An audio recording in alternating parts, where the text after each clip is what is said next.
Welcome to Sandoval Video Box. This live stream of the July 2021 Sandoval's Board of Directors meeting is simulcast on the official communications Facebook page, Sandoval Cape Coral, and also on Sandoval Neighbors Synergy.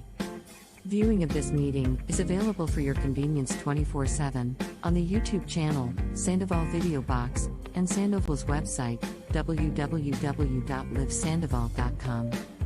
If you haven't already, consider subscribing to support Sandoval Video Box on YouTube by clicking both the subscribe button and bell to be notified of future meetings and presentations. The meeting will begin shortly. If you, the viewers, have any comments or recommendations you would like to see in future live streams, email your comments to sandovalvideobox@gmail.com. Sandoval Video Box thanks you for your support and participation by watching this meeting. Good evening, everyone. Welcome to the July 29th board meeting of the Sandoval Community Association. We'll call the meeting to order at 6:03 p.m. We all stand for the Pledge of Allegiance.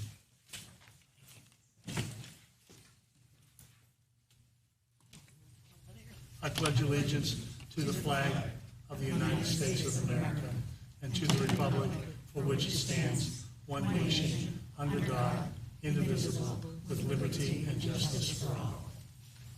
Thank you.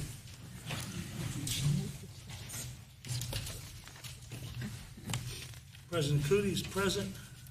VP Bernard. Present. Secretary Zanfordino. Present. Director Conway. Here. Director Palmer. Present. Director Spooner. Here. And Director Stout. Here. Thank you. Okay. Casey, have we established a quorum and we have proof of service? Yes, we've established a quorum and proof of notice. Okay, any resident comments? Yes, in regards to landscape, I'm not sure if you want to do an open forum, but we have landscape. Question from Linda. I thought that might be for the end. So I think we'll actually address it once we get to the landscape committee. So, thank you. So there's No. nothing? Okay.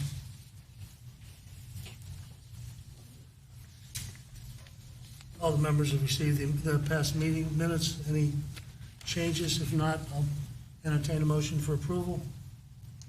Move to approve. Is a second? Second it. Second by Zanfordino. All in favor? Aye. Opposed? Okay, the meeting's minutes are approved. President's report. Good evening, Sandoval residents. It has certainly been another busy month for your board of directors. Tonight you will hear updates on our lawsuit with Taylor Morrison and negotiations and subsequent results with CenturyLink concerning the loss of bulk television services and increasing our internet speed, as well as several other items that will be addressed by the board since our last meeting. With a few months under my belt as board president, I feel compelled to acknowledge the hard work and effort of each and every one of you on the board. Lori, Anita, Kathy, Melanie, Ron, Marilyn, I want to personally thank each of you for all the great work you've done for this community.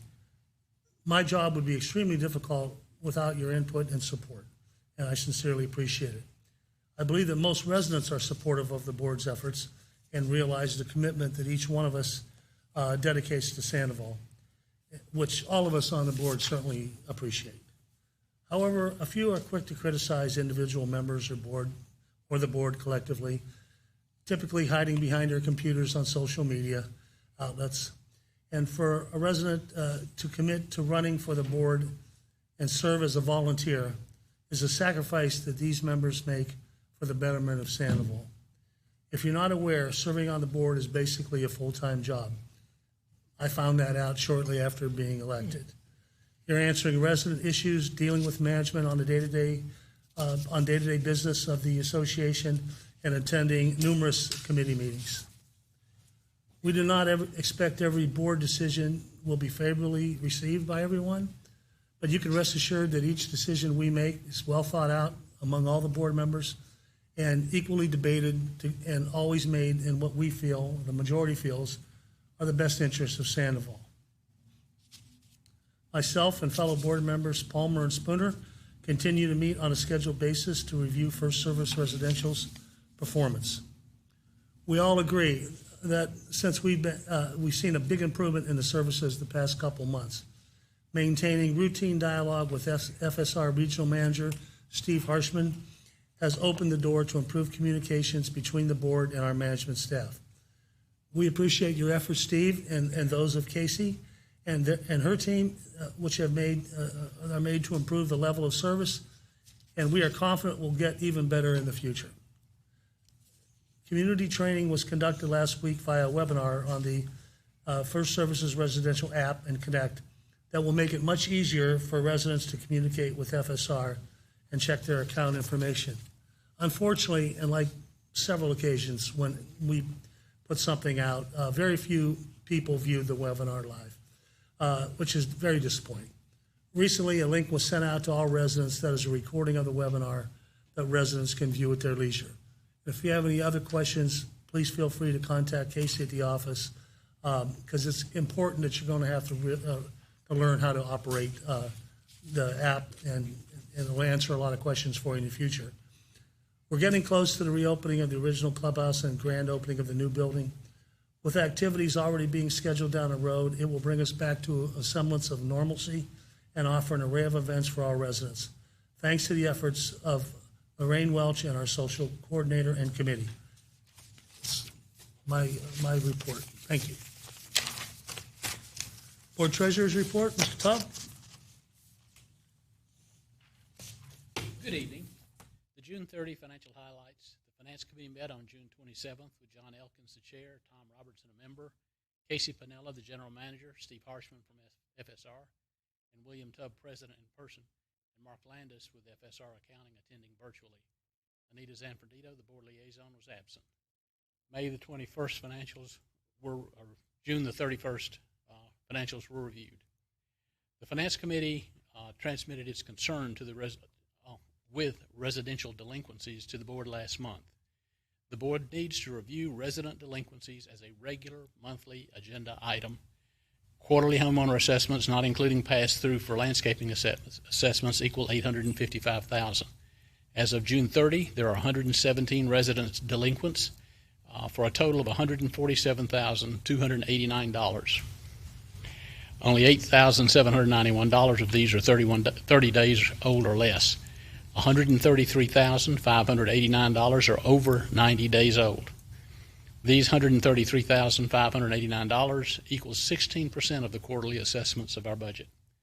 Unless action is taken to suspend habitual delinquent accounts and step up collections, I suggest the $45,323 we have in allowances for bad debts be increased. I'm happy to announce that we've finally segregated bulk telecom fund account on our balance sheet. General ledger account number 12010.113, a restricted funds account, is now on our balance sheet. This account shows up as RSB 06 on the executive summary.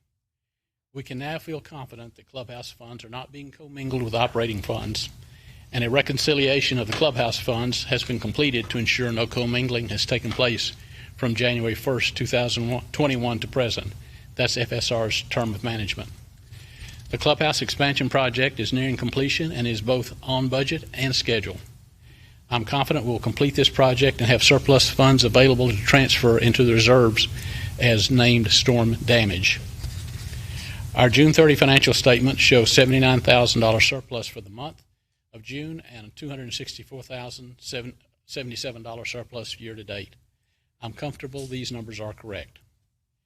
I would like to remind the board and the community we follow the AICPA requirements that per Financial Accounting Standard Board's Topic 606, we recognize revenue equal to and contemporary with funds expended in the clubhouse expansion project.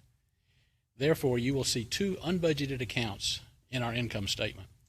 Revenue account number 41013, bulk telecom other, shows $1,659,743 unbudgeted revenue, and expense account number 60024, bulk telecom expense other, shows $1,659,743 of unbudgeted expense.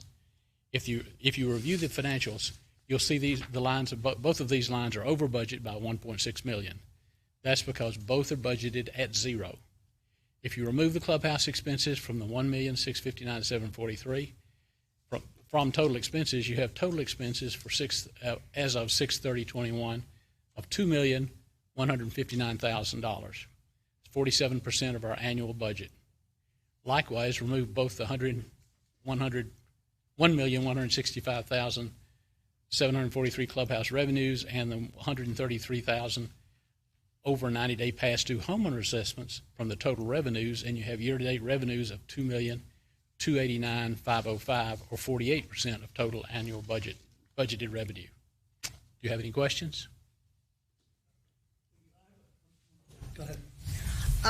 When I read your report earlier today, are the delinquent account holders, is there a lien placed against their property? You'd have to ask management that. Yes. My question was going to be, Casey, what's the procedure when this is out of control? Typically, you would have these accounts sent over to the association attorney, but because of the management transition, you have an abundance of delinquents that are during that transition period. So until we were able to get situated what truly was a delinquent and what was not inaccurate information, now we're going to, with the board voting this evening, there's it's deactivate use rates, and we can just do that with a vote tonight. And then from there, and also First Service Residential sent a reminder notice just in July, the end of June or July. So some residents truly did not know that they were delinquent. They're just now realizing it. So there's some catch up there. Instead of just sending everything right off to the attorneys, I think we can do some damage control, get these residents alerted that they owe, and go from there. So suspend use rates first, and then the next is, they can be sent over, but they're around 600, they're 600, they're 500. The large ones are already over at the attorneys, and there's a handful that can go over that aren't there yet. So we are cleaning up. It's a process now with the transition. In 90 days, are we suspending amenities? Right, yes, we are now. We are, for sure. Okay. Some have been suspended already on the list. If I could note too, the board last year passed a resolution that set an objective threshold for the amount that was in arrears, and at that point when that threshold was met, it was automatic suspension, and then it was elevated to a secondary amount to bring over to legal so we wouldn't incur secondary expenses. Obviously, we felt that suspending gate access and also amenities use was significant incentive for them to get up to date. But there was a second threshold, and I hope that management has all the prior resolutions of the boards, because they are still in effect, and will basically provide an update to the procedures. I'm happy to update them if this board wants to discuss it, but this was addressed last year.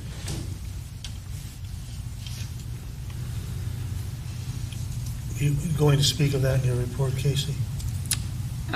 Regarding the threshold amount, I'm not off the top of my head aware of the threshold amount, no.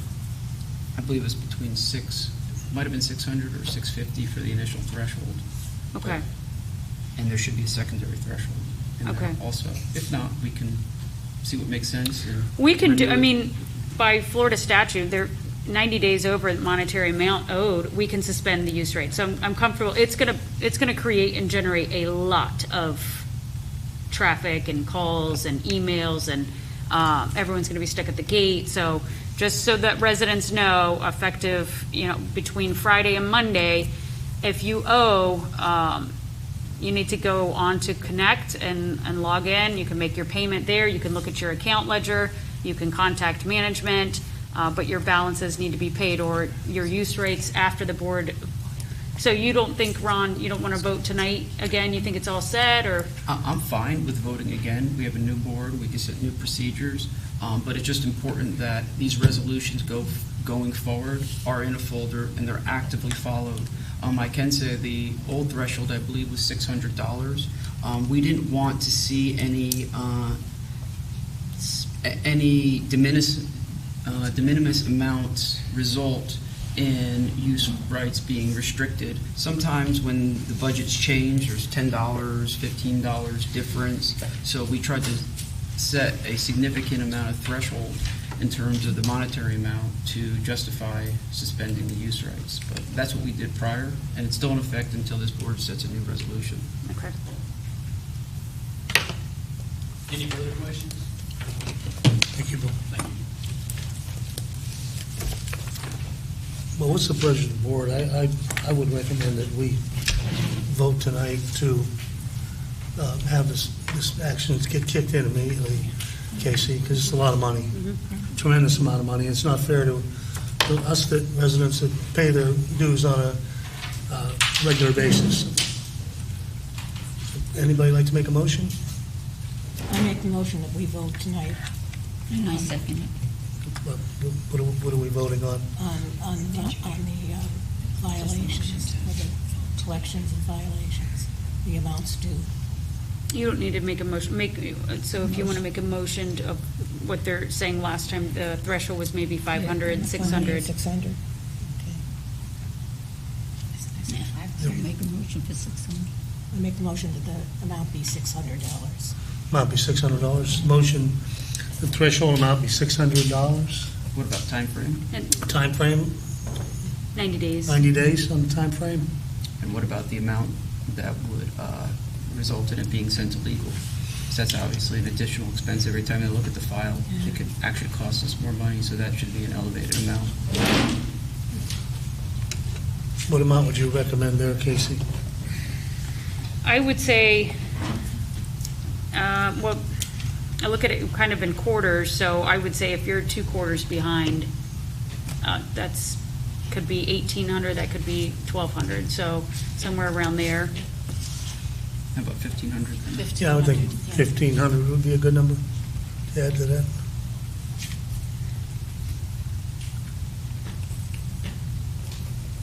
And then if the time frame would be immediate?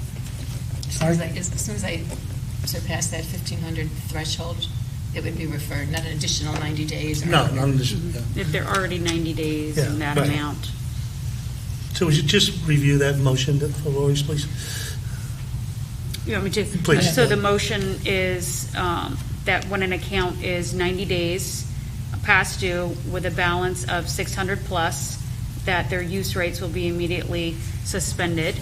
And then the second step would be if it's 90 days, the account's 90 days with a $1,500 balance or greater, then they will be sent over to legal for collection proceedings through legal. And then at that point, the resident deals straight with the attorneys, association attorneys. Could we define use right restrictions? Does that include gate access? Does that include any cable or internet? Does that include just amenities?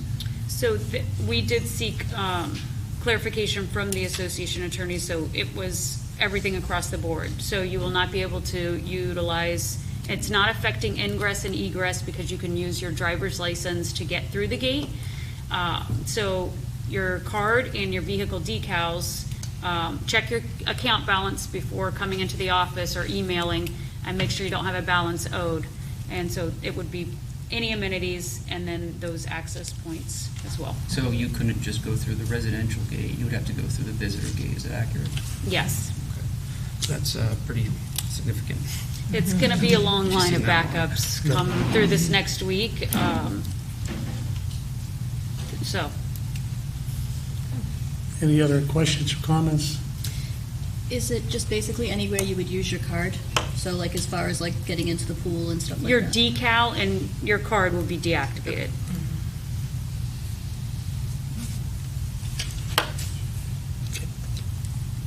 So the motion was made by Lori? Yes. Okay, and it was seconded Second by- by Anita? Okay. And then all in favor? All in favor? Aye. Aye. Opposed? The motion carries. On a side note of that, Casey, I would recommend that when we start deactivating, that the poll staff, if somebody tries to come in and say, I forgot my card, they need to look at ID and see if that person actually politely can say you need to go to the office to gain access. Yes, well, Because- I'm going to ensure that they have a modified list that just has the names and addresses with them at the pool, so that they can look and say, what's your address? And let me see your driver's license, please. They can look and see, oh, you're on this list, you're gonna have to speak with management in regards to that. So I've done that in the past at other communities. It's also important for them to know that we did previously pass a policy that prohibits residents from abusing employees. So if there's profanity or threats made, it's important for them to know that there is this provision in place to protect them, for them to take their name and send a written email or some sort of form of writing detailing what the interaction was to you, and then we can deal with it on a violations basis, because that's just not acceptable. Yes, agreed. There's a standard form in a logbook that's maintained in the office. Yes. Thank you. General Manager's report? So that was a topic, and then just a few points off my monthly. So the staffing update, as many of you know, the compliance coordinator position opened up, and myself, along with First Service Residential, assisted, and we were able to find and hire a new compliance coordinator. He will start on August the 9th, 2021. So in the meantime, we're working diligently to respond to those that come in for complaints, and I'm pretty proud. We're figuring it out. I haven't made too many errors. But the list of delinquents accounts, we just discussed all of that. That was on there. And then correspondence. Administration has sent out over 90 communications to residents. We fielded over 785 calls. 94 invoices were processed.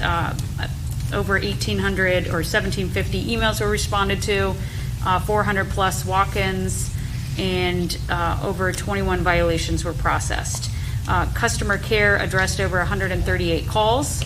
So as you can imagine, the office is very busy, especially with one position being open. The Architectural Committee, would like to thank them. There's been over 32 submitted ARC applications, 19 ARC applications were approved, 5 were denied or tabled, and 8 are pending. The pool motors were repaired, and those will be reinstalled. That affect the pool slide as well as the water features, and they're supposed to be installed Monday, so no later than Tuesday, the pool and water features will be back operating properly. Lots of different projects were completed and started. Administration continues, management continues to oversee the construction project request. We've had multiple different walkthroughs and different projects, and maintenance has also been pulled quite a bit to do odds and ends with the fire and code enforcement and everything like that. So defibrillators, we had a volunteer, Scott DeFilippes. We appreciate him coming down and working with maintenance to get those installed in the expansion building as well as the current building.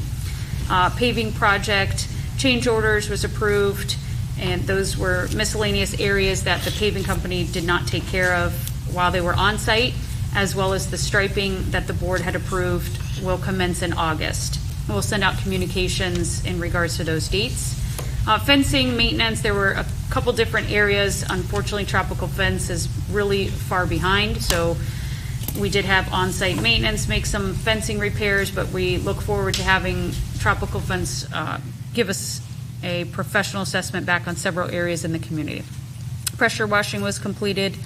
Bocce courts, the pickleball project got delayed. We sent out communication regarding that. Basketball has been completed. The tiki huts delayed due to weather, and I've been speaking to each vendor. The dog park project was delayed as well due to weather, so all the vendors are backed up due to weather. Health department recently inspected the pool and gave a list of a few different items. However, we passed with flying colors there. And those are just some of the highlights. That's all I got. Any questions for Casey? Kathy? Yeah. Can you just address the changing tables for the restrooms? Yes. So changing tables, we walked with Stevens Construction to find a location that would work for the 2 changing tables that we've had stored down in the storage containers. we don't recall the measurements, so just as soon as we get hands on those, if they don't fit, we'll get new ones. If not, those will be installed, as long as the condition is good. Thank you. And we're still waiting on some proposals for the board to review to determine whether we are going to move forward and add automatic doors to the bathrooms. Is that correct? I actually spoke with a resident today regarding that.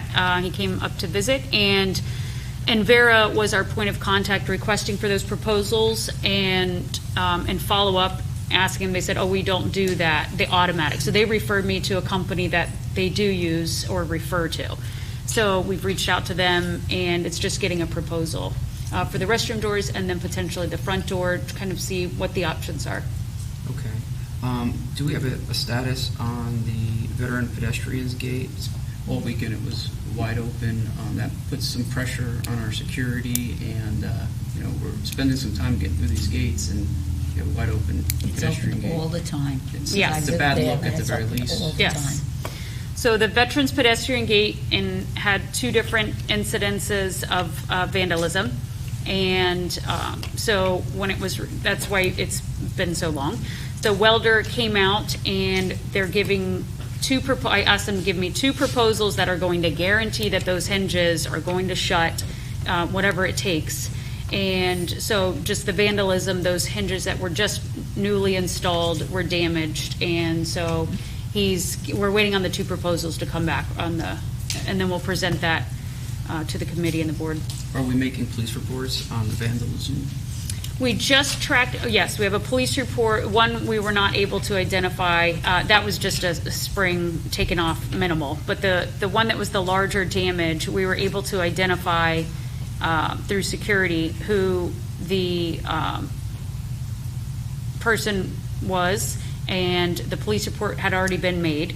So we now need to go to the next steps of sending once we get the bill, send that to the resident to try to recuperate and kind of start that process. And supplement the police report with new information and monetary damage. We can do that. In case they proceed for restitution, and that would take it out of the civil context. So Okay. it would be more beneficial for us to do it that way. Okay. And I've got a lot of questions on our gates. Majority of our gates are bent, chipped. I'm curious why we don't have a plan in place to just automatically repair it. It's the first thing that guests and residents see. And it seems like we've just taken the position that we're going to accept that damage and just let it sit for a long, long period of time. And I frankly think it's a bad look. I don't know how this board feels, but that's how I feel.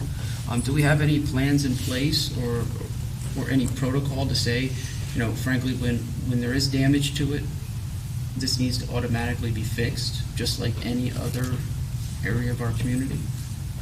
So I guess in regards to, do you want to have poles that are on site? There you have potential damage. So each one, you try to utilize it as long as possible. And sometimes it's damaged beyond, it's sawed off in a piece and you have to replace it. Those are $800 to $1,000 depending on the type, and they can be even more if they have the LED light. So storage wise, we could try to find a place, maybe wrap them with tarp and have some on site if that's what your concern is. To just replace them every time they're a little bit bent or dinged up, I think that would be something the board would need to give management direction, because we would try to utilize them just as quickly as they get damaged, as long as possible. Obviously, none of them are to a point where you can't use them. They just don't look the best. If I can interject, my concern isn't the poles. My concern is the actual gates themselves that are bent. I'm damaged. sorry. Literally, most of them at this point are. You'll see bent.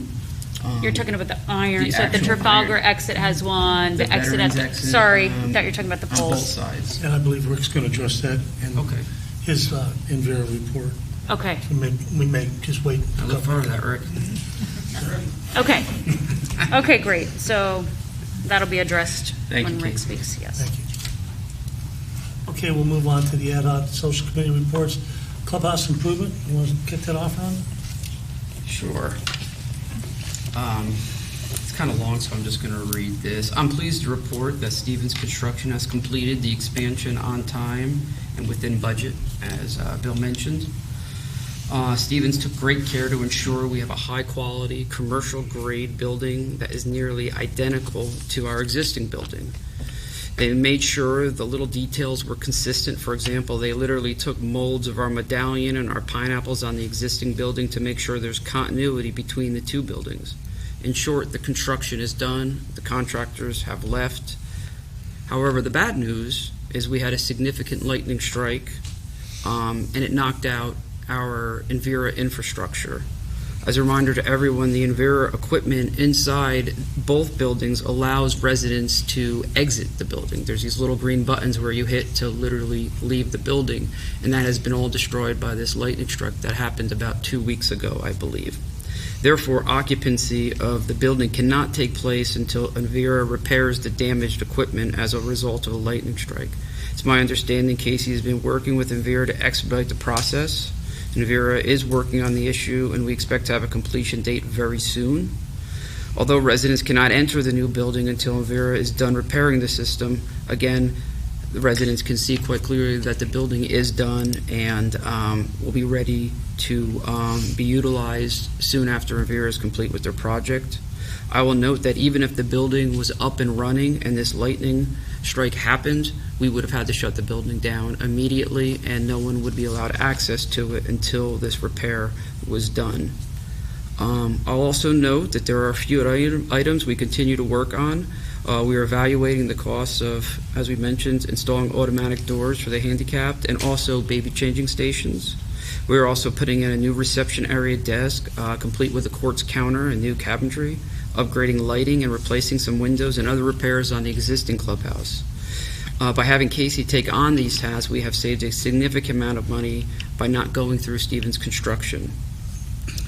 In addition, we are working on getting the tables and chairs and furniture in place. As you know, due to COVID restrictions, there have been delays in getting merchandise. I know everyone's working very hard to get these things done quickly. Lori has been kind enough to meet with our designer recently, and if you wouldn't mind just giving us a couple words on where we're at with the interior design and the furniture. We have been meeting on a regular basis for the last several months with our designer, and we have started making selections, or almost finished making selections on the furniture, the tables, conference room, and I think everyone will be very pleased with the selections. Our designer is wonderful to work with. He has made some great suggestions, and we are hoping that everyone will be very happy with them. That's the good news. We're almost through with that. We have ordered the chairs. We will be ordering the rest of the furniture shortly. The bad news is, as you all know, because of the past year, what we've gone through in this country, there are lots of delays in getting the furniture and having it delivered in a timely manner. We're looking right now at least 4 to 6 weeks in delivery of furniture. That's the bad news, but hopefully we will be up and running with furniture shortly, and we'll be able to start our activities in the clubhouse. Thank you, Lori. How many tables and chairs do you think are usable, just from memory, from what we have in storage? We have approximately 10 round tables, 60-inch round tables. We are not going to use any of the chairs because of the conditions that they're in, so we will be ordering 200 chairs, which will accommodate as many people as the clubhouse will hold, which I believe is about 181, 188. And we have about 12 card tables. We will need some more, but we have to see the condition of the chairs. They've been in storage. We did go down this week to try to see what shape they were in. We were not able to get into the one pod that contains them because there's so many boxes and everything. And hopefully within the next week or two, we'll be able to evaluate what actually we need to order. Hopefully we will be able to utilize what we have in storage and then be able to order the rest. Okay. Casey, there's a plan in place to start to deliver the old gym equipment back to the new gym? Yes. Correct? We have the professional fitness company that moved the gym equipment into the containers coming out.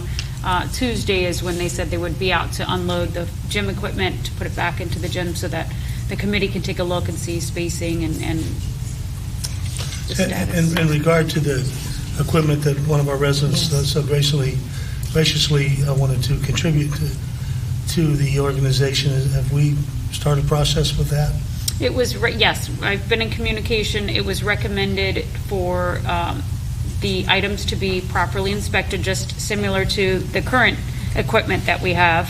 So we would need to schedule someone to come and inspect, and then the committee would really need to give a visual, once the old equipment's put back into the gym, of how much space you have and what you can utilize if you want to do that. So as soon as the equipment's moved back in, maybe someone take a look and say, okay, we're willing to give this section, and then I can go to the resident and say, okay, we have this section, what's your best equipment for the association? Can the company that's moving the gym equipment for us, can they also inspect the equipment that's being donated? That's the hope, yes. Okay.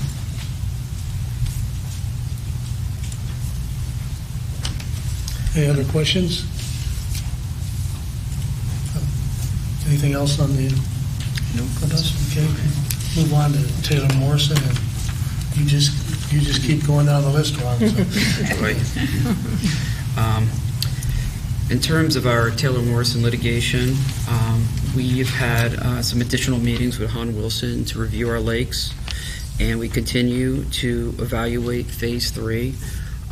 Phase 3 is a more recent transition with Taylor Morrison, and our prior claims focus purely on Phase 1 and 2.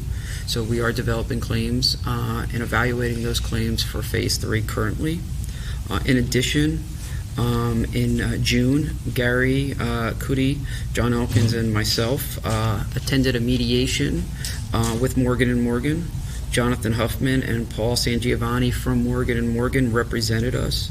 The mediation was attended by both Pope Properties and Taylor Morrison. I'm legally prohibited from going into details of the mediation, but I can say it was very, very spirited, and the mediation lasted from 9 a.m. to well after 5 p.m. It was a long day.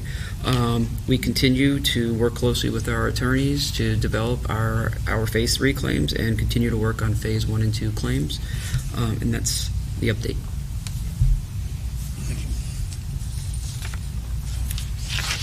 And what everybody wants to talk about, the cable internet contract. Hey, everyone. Me again. Okay, on the cable and internet. As announced at our last board meeting, we have come to an agreement to amend our current contract with CenturyLink. The amendment provides that CenturyLink will provide internet to all residents for $25 a month plus tax. We locked in that price for the remainder of 5.5 years with no yearly cost increase. We also got them to agree to increase the speed at no additional cost to 500 megabytes for every household. I'll note that our current speed under our current contract is only guaranteed at 30 megabytes. This is woefully inadequate. And also, currently, many residents are spending an additional $35 in addition to what we currently pay for an increased speed. Those residents will no longer have to pay that increased amount. We also got CenturyLink to provide a streaming stick for every household, 7 free internet connections for the HOA.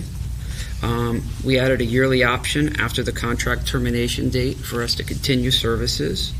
We've also reduced the amount of homes that are actually billed for the past 5 years. CenturyLink has been billing us for more homes than actually exist in Sandoval, and we reduced that number to an accurate amount.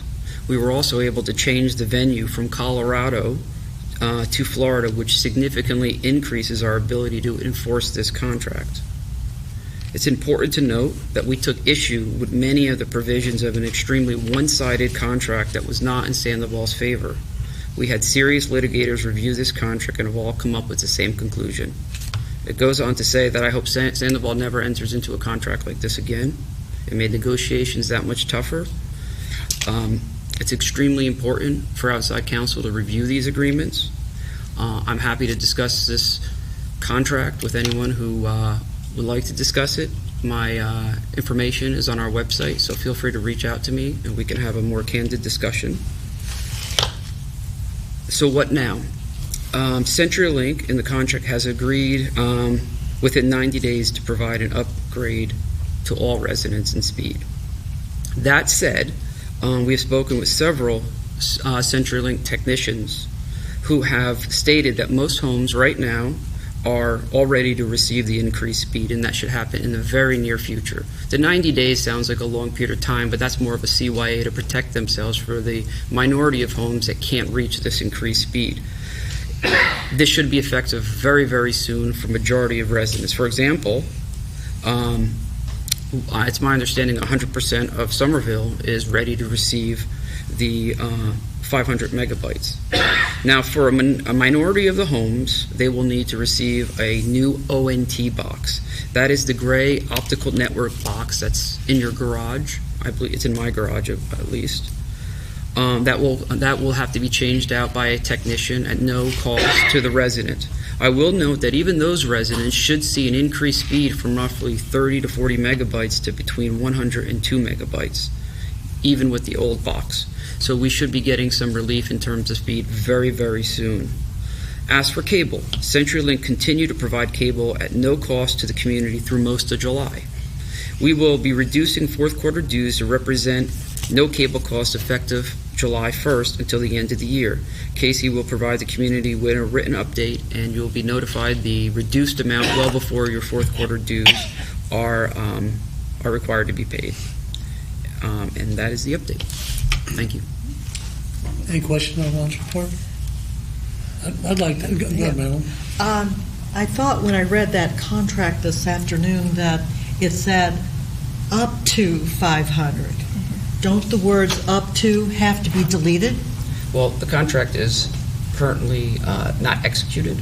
Yes. Okay, we have an agreement in principle, and we had taken issue with that language. We're tightening up a little bit of the language.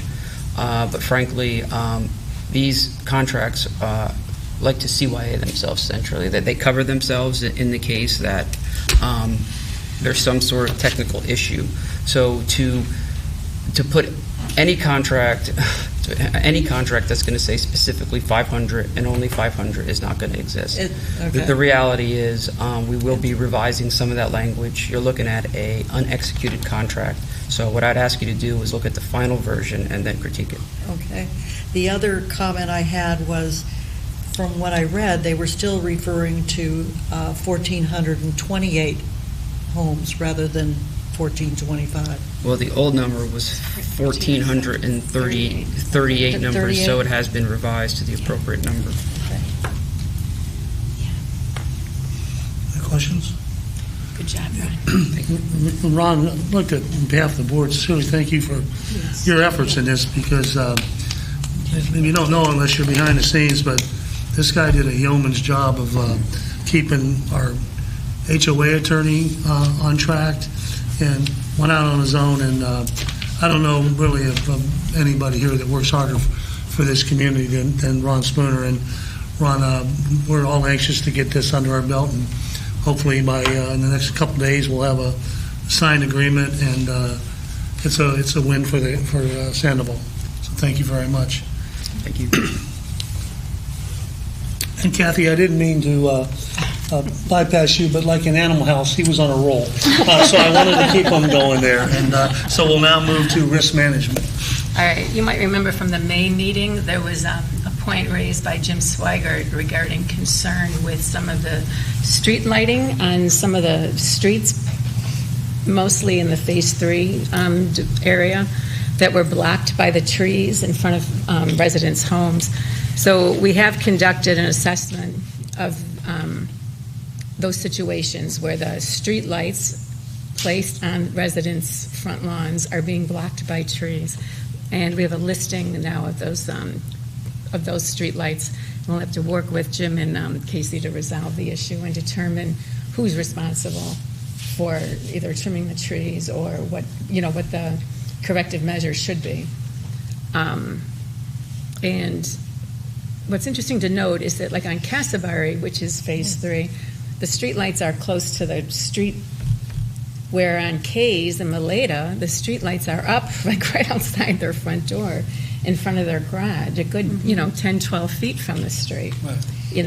So when those ones that are blocked by the trees, they serve no purpose, offer no safety, So we continue to work to resolve that issue. And then also just monitoring the corrective measures in place and the scheduling of activity to address those hazards we identified in our recent assessment.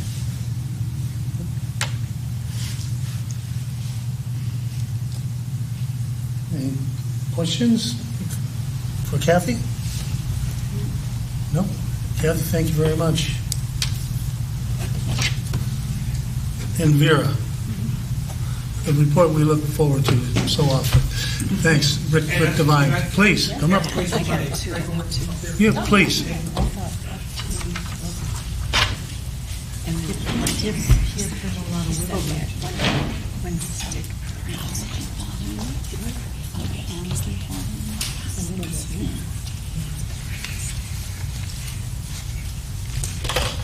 Okay, Ron, to your answer, those pickets, gates that you want, those pickets are 3/4 of an inch wide. I can literally go up there, take them with my bare hands and squeeze them together. There's no structural problem. You got to be very careful. I realize when you try to go and save weight, sometimes you go a little too far, and that's what's happening. There's no vertical going across there to give it any rigidity. Why is anyone touching the gates? I see no reason for any vehicle or person's hands. Most of them are bent where the gate arm attaches. That opens that. I've seen that on the exit There's gate. some strain. Okay. They were originally, those should have been longer to spread the load out. Agreed there, 100%. That wasn't done. And they're not saying that they haven't been struck by something. I mean, Saturday night you had a kid smack into a gate arm. So who knows? But if you go look at the pickets on Trafalgar, which has the original gates, and you look at these, they're like day and night. Yeah. Just basically, should have looked at something a little more stout. That would be the way I would have looked at it. Well, are you recommending that we replace the gates? Are you recommending we not repair? After I get done with you, you might not have any money. Okay, so let me get started here. You had 19,217 visitors came through in June. Now, to get an idea of what this means that I've been throwing at you, that means 19,200 came in the entrance, and they also came out. Now, the rule of thumb is for every visitor, there should be 2 residents. Now, if you don't agree with that, that's fine. So we'll just use the 19,000. That's 38,000 coming in. That's 38,000 coming out. Do you realize how much stress you're putting on things? Now, times 12 months. You're in access, even at 1-to-1, 1,200 times a day. They're going to get hit. We can do things to help that along, but that's up to you. Okay, on the strikes, they sent me the wrong report. They actually sent it to me for July as opposed to June. As of right now, you were at 10, and this is just on the entrance. I've quit trying to do it on the exits. I'm not getting an accurate count. It's just too much time consuming. If you really want to know, you got this. This is an Envera contract to put cameras, license plate cameras, regular cameras, and also it gives you 2 gate strikes. Somebody hits those, everybody's going to know about it. You will be generated this when they're hit within not too long. I get this. This one is from 7-1. This was down on Surfside. 2:43 p.m., a tow truck hit and knocked open the Surfside left barrier entrance. Incident report was sent. Videotape is automatically requested, so the office gets it. I can't make it any easier than this. I'll remind you, those are gate arms. To install one of those is $1,815.59 if you call the contractor. And I was just informed tonight, there's one laying in the weeds at Veterans, correct? Okay. So that gives you a little idea there. Okay. There is no maintenance contract, nowhere. Sandoval was presented one in 2019, and Jerry Evans rejected. I have stacks of paperwork, and I had actually found it. He was given a price, and he just said, no, it's too much. So. When was it, 2018? No, that was in 2019. Yes. Okay. I have found Envera would take over the barrier arms on the exits. But it has to meet their standard. So, like the one down on Trafalgar, that dates back to 2012. They're going to say no. You're going to have to bring that up to snuff, and that is in the packet that is in my report that you guys have got. The price is in there, how much it costs. It's completely up to you, or you can attempt to try to find somebody else. As far as the gate motors, nobody wants to touch those things. That's like taboo for whatever reason. How old are those motors, Rick? Which ones? All of them. Okay, the ones up in front are new. Yeah. Okay. Last spring.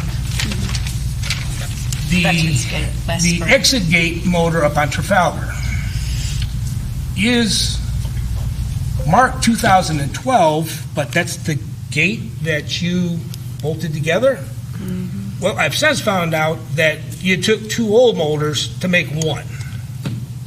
So who really knows? And somebody has put tape over the dates. And that little scratch mark was me. So I now have them, so nobody's ever had them. Now you know. Okay, the motors in the gate arm assembly is 2 of 2012. The motor is 1 of 2012, put together with used parts. The center entrance motors, 12 of 2012. The other one is 4 of 2013. The ones which would be the north side entrance at Trafalgar,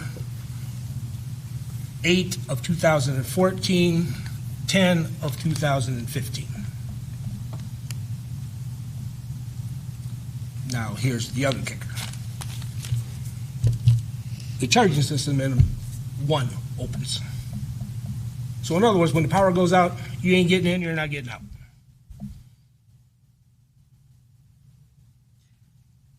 Envera's protocol was during an electrical storm, everything automatically opens. If there's no electricity, how do they do that? I don't know. They don't. So with a known storm approaching, they would open right. them. They would do it before. That's right. Right. With the hurricane. Which I just went through that, so that was. Okay. So let me go back to the That's beginning. right. We're sort of jumping ahead here. But just for the record, so Pine Island has the new gates and the new operators, Correct. right? Yes. From like 2016, 17, when Pine Island. No, those are sooner than that. More recent? Yeah. Oh, yeah. 18? Yeah, I think, I got the bill at home. I was thinking 20. And Yeah, then, it's really new, yeah. and when Trafalgar, that was one of the first actions we took with the board last year, was to go to the single swing gate to replicate the Pine Island gate For operation. veterans. For veterans. Yeah. So those motors and gates are all new as of last spring. Correct. Because On that- veterans. Right, that was Did the big veterans. question was, with veterans, do we bolt them the way we did Trafalgar or just buy new? And we opted We to opted to go new. buy new. A single swing. Okay, so let's get back, gate closings, or the gate openings during the storm. They opened on time. They said they would open them up at 8 a.m. They did open. Only one gate got hung up for whatever reason. Reset it, good to go. Unfortunately, they said they were going to close them at 8 p.m. that night, and the storm didn't pass, but they didn't tell anybody. So they opened them up the next morning and caught everybody by surprise, and naturally only half open. So I got some, John got some, I think Scott DeFilippis got one, and we did get them open. So these things have got to be tested before they, that's sort of on Sandoval in mind. Even though Envera is, in fact, we should actually test these things out when we know that there's a known storm coming. Okay. Vehicle stickers. No, an unanticipated consequence of Envera systems that nobody's seen was when you put these across your headlight, they can and they will wear out. So when you see this in, out, back, up, and I see it because I'm down there all the time, I see that all the time. The ones that are on the inside, a lot of those are in the wrong spot.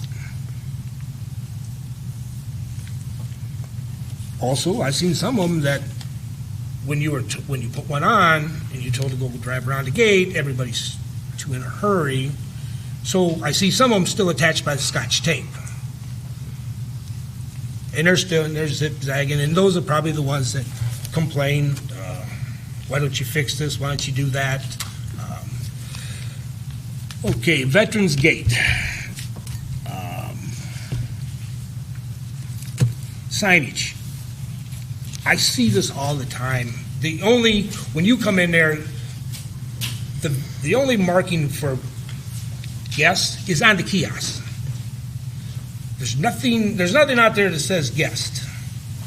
When you get up a little further, by then it's too late, you'll see residents. And you'd be surprised how many people that back up and got to zip back around. You have safety detectors. That's what one looks like right there. For whatever reason, those are not high enough. You're depending on it to hit a tire as opposed to hitting the car. Those should be brought up. What did they do? They're a safety detector. When you come through the gate, this is a loop system. This hits one, and then that arms it. You hit another one. This is the safety that stuff doesn't start dropping on top of you. Okay, And there's also there's another little safety over there. okay. So it stays up long enough for the car to Right, pass through. and then the gates, and then there's another loop system that sits out here, which closes the gates. And there should be 3 of those loop systems, unless you go on Trafalgar where there's 5. So, I'll get to that. Sorry, stupid question. The 3 loops. The first one is for the little arm. The second one is for No, the gate. one actually arms the whole system. One, boom, then you got 2 safeties. Then when you get out, the third one closes again.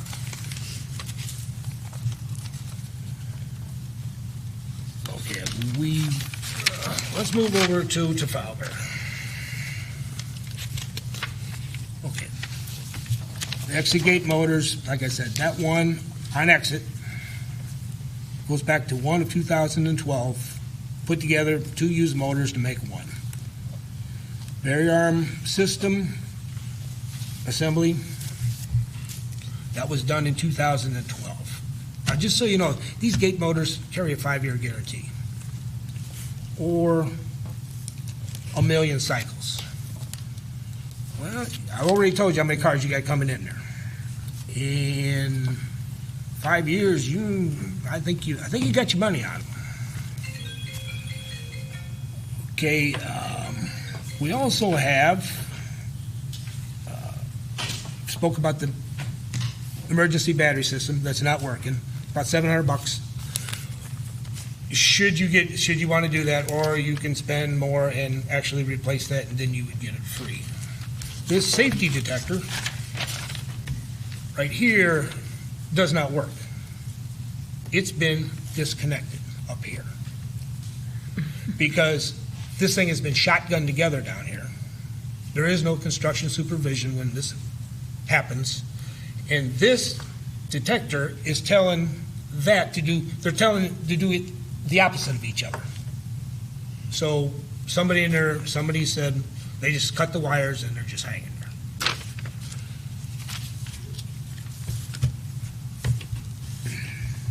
Is that just at the exit gate or on the incoming side entry? No, that's on the exit. Mm-hmm. Okay, you still have the 2 gates bolted together.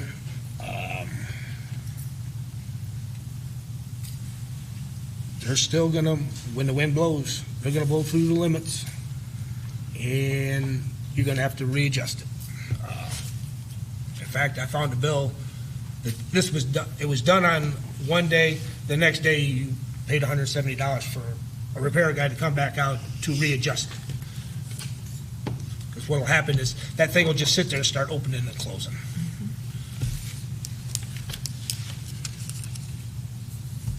Okay, your center gate entrance, those motors, 12 of 2012, 04 of 2013, those emergency battery systems without power, they don't work. The north entrance gate, 8 of 2014, the outside one, that is 2015. That emergency system still works. The other one doesn't. Okay. Signage out there is just, I see this a million times. There's people up there constantly trying to get in the entrance, the residence gate. They can't read. I don't know if the signs aren't big enough. I would suggest stick them way out there, make them big, residents only. And you also have your stanchions. You can't turn around. So now everybody's got to back up.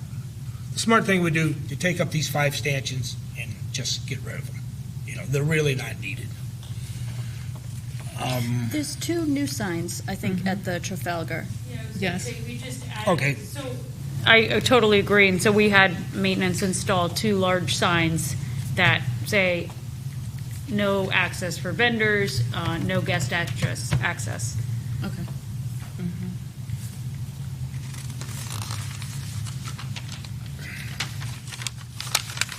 Okay, Pine Island.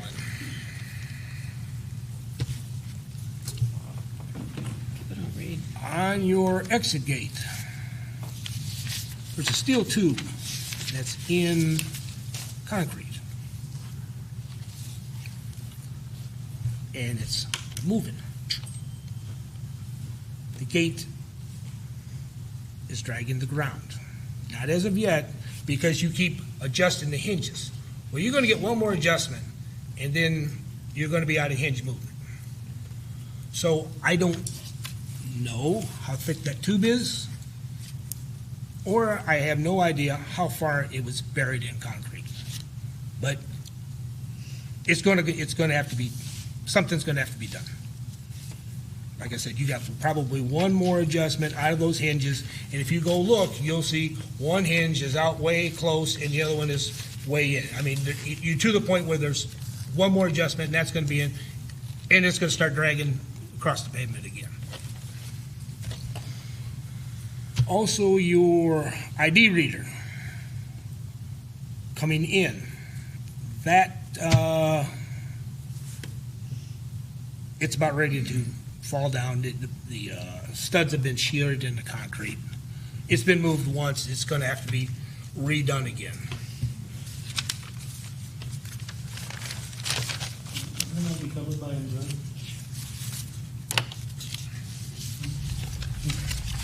Is any of that stuff covered because the gate's so new over there? Is there anything that's either The tube itself, I mean, that's on the contractor. Oh, I thought you were talking about the pole. You know, that's been as moved far as and that hit. reader, That won't be, you know, that won't be, but I don't, the only way for that to happen is somebody had to hit it. somebody hit it? Oh, yeah, the bar is all crooked.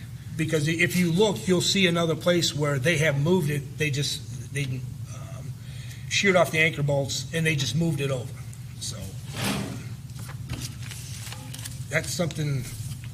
It isn't. You know, you're drilling 4 holes. That's not a real big deal to move.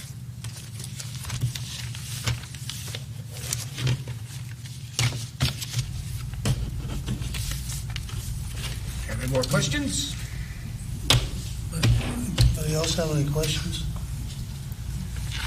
I think we need to have some discussion on this because we got obviously a lot of work ahead of us on getting this monstrosity repaired. Should we talk about cameras capability? Should we talk about cameras or no? About the exit camera for license plate readers? Or just the current capability and then Yeah. where they aren't, because there's a misconception within the community. There is no cameras on any exit gates. Never has been. I have their drawings. When Sandoval put them on there, they were deleted for whatever reason.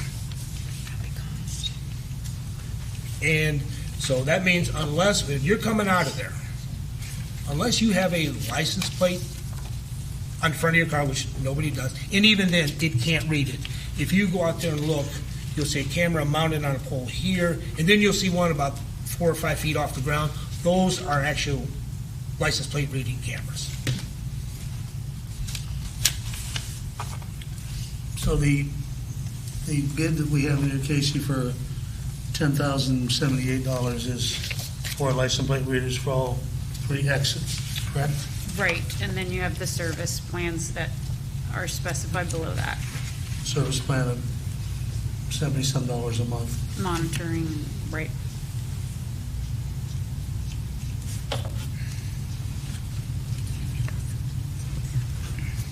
The, having the license plate readers would certainly be an asset in identifying the vehicles that are exiting if they're residents, correct?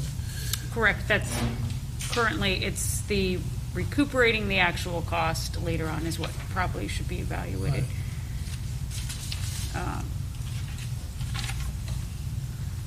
What's the board's feelings on installing those cameras?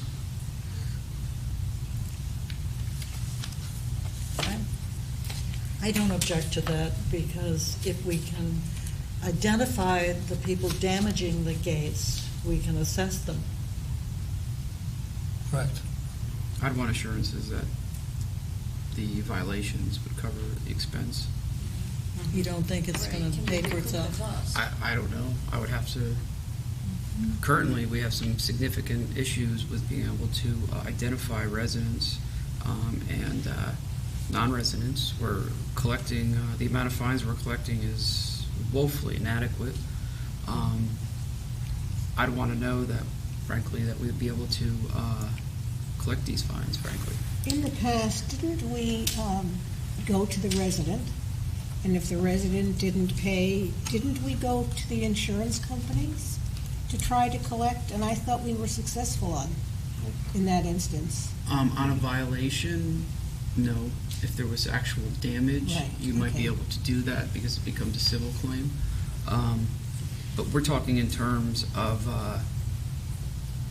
just finding residents, which is the way to generate income to cover the expenses. It's an arduous process to go after insurance companies and the individuals on a civil basis to collect a couple $100 fine or a couple $100 in damages. It's a bit unrealistic, frankly, as a policy. I'm all for it if it makes sense. A question. Since in the past, you're saying the collection has just not happened. Correct. And that must be on the cameras that are on the entrance, Correct. since there are no cameras on the exits. Are most of the damages coming in or leaving? Or Do we know? do we know? Yeah, do we know? I think they're Rick, pretty equal. most of the damage, egress, It varies. And generally, the exits get topped harder. Without cameras, you have no shot at collecting anything. It's a guarantee. You ain't getting nothing. You might have a chance with a license plate, right? With catching the tag on there. I can't. well, if you do the math, roughly, at a $100 fine, it's 100 incidents that covers the cost, which seems like 100 isn't hard to hit based over with the information you're giving us over the past couple of years. I mean, you're other. I'm giving you the solutions. What to do. And cameras is one of them. Take the best attorney in the world. If you're hitting, if you're running in, you're doing damage to something, and it's on videotape, I don't know how you can't collect. I don't know anybody that's smart. Is there a way? Can you beat a videotape, Ron? Tell me how you substantiate your damages. You put a little nick on a bar, what are your damages? $170 for somebody to come put it up. How much is it to file one of those cases? We got a lot of questions, and we're jumping to assumptions that are not productive. Then What why we would you need to- just deactivate some? I mean, it's your call, not mine. What I'm saying is, if you go the violation process, you can collect directly from the residents and forego all that. If there's significant gate damage, which we're talking thousands or maybe even above $500, that's more significant to go after someone on a civil basis.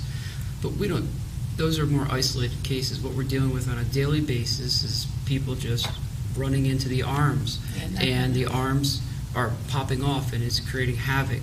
And the way you control that is to go after the individuals doing that and fine them based on our HOA rules, and that's $100 a pop. But I bet you, if we ask management currently how much we're collecting, I don't think anyone's going to be confident that is enough to recover the cost of cameras. So what I think we need to do is evaluate the process in which we are collecting these fines. And I know this has been raised multiple times. I'm still not confident that we have utilized all our resources to collect fines on a sufficient basis. The individuals, the perpetrators, or are causing the damage should be responsible, not for the residents who are following the rules. And we need to make sure that we find them. And it's just not being done adequately, I believe.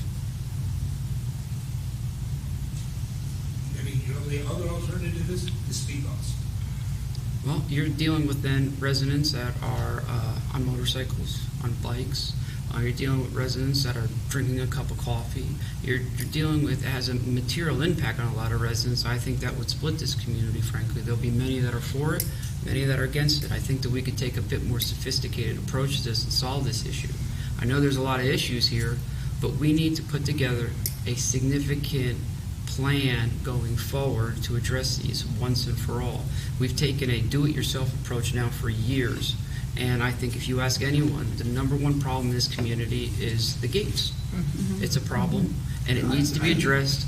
And I've been down there for 90 days. And this is not a critique of you, Rick. You are helping us. And what I'm hoping to do is utilize, because you have to know what's broken first before you can fix it. And you're doing that for us, and it's greatly appreciated. So what I'm doing is responding to some of your questions. But take what you've done and work together to come up with a plan, and whether that includes a maintenance contract whether that includes extending the bar so there's full coverage to allow us to open the gate between 8 o'clock and 5 o'clock to take the stress off the two-gate system. There are some real solutions here that can make sense. Make more robust cameras where we have a 90% realization rate on fines. If we really put our time into this, we can make this work effectively and from a cost perspective. But the time has to be not only on what the issues are, but what the solutions are. That's my 2 cents on it. One of the ways to cut the damages would be to have the gates open from 8 in the morning till 5 in the afternoon. It has to be later than 5. Or during the peak periods, like 6 a.m. to 10 a.m. Yeah. And that's 6 to 8. reasonable.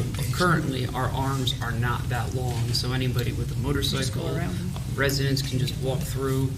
It's silly to have a pedestrian gate in which you don't have access, but 5 feet over, people and kids will be walking through to walk directly through the 5-foot space in between the gates. So it's a good solution as long as we can extend the arms to actually make the gates functional. So those are two good suggestions. One, opening the gates during the daytime hours, and then elongating barrier arms. Absolutely. So that you cannot walk. I have seen people on bikes and walkers not go through the resident gate, but just come and walk right around the barrier arms. All our neighbors at Cape Royal keep their gates and arms wide open all day long, up from the evening hours. And we're not hearing about rampant thefts and problems over there, and I don't think we have rampant thefts or problems in Sandoval because of that.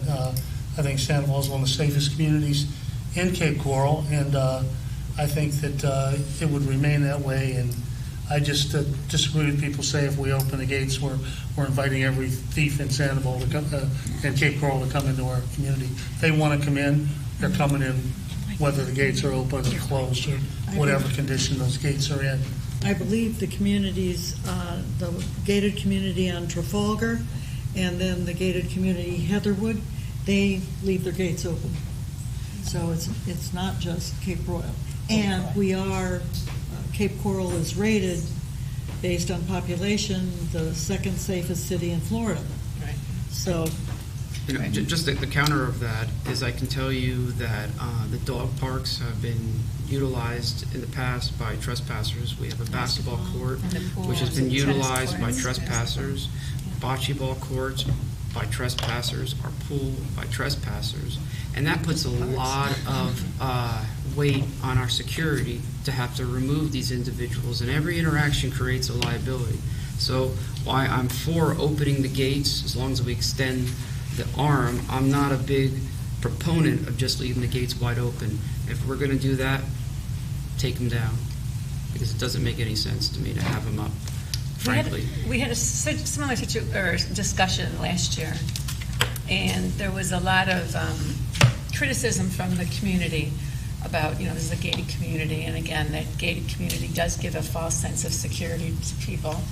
But one of the things we talked about was the possibility of opening the gates during peak periods. So the exit gate would be suggested now that it would be swung open Monday through Friday between the hours of like 6 a.m. and 9 a.m. People going to work, just the exit gates. The vendors and the people coming in, they would still have to go through the protocols. Was one of the possible solutions. Are we talking about, see, we have gates and we have arms. I'm not clear on whether you're saying keep the arms and the gates up. No, she's just talking about the gates. The swing gates, the big. The gates, I think that's a good idea as long as the arms can cover the entrance. I think that's a good idea. Is it possible to get the barrier arms to full length? There's no guarantee. It depends on weight. I mean, they're only going to lift up something so big, so long. I would look at that before I would tell you to say yes or no.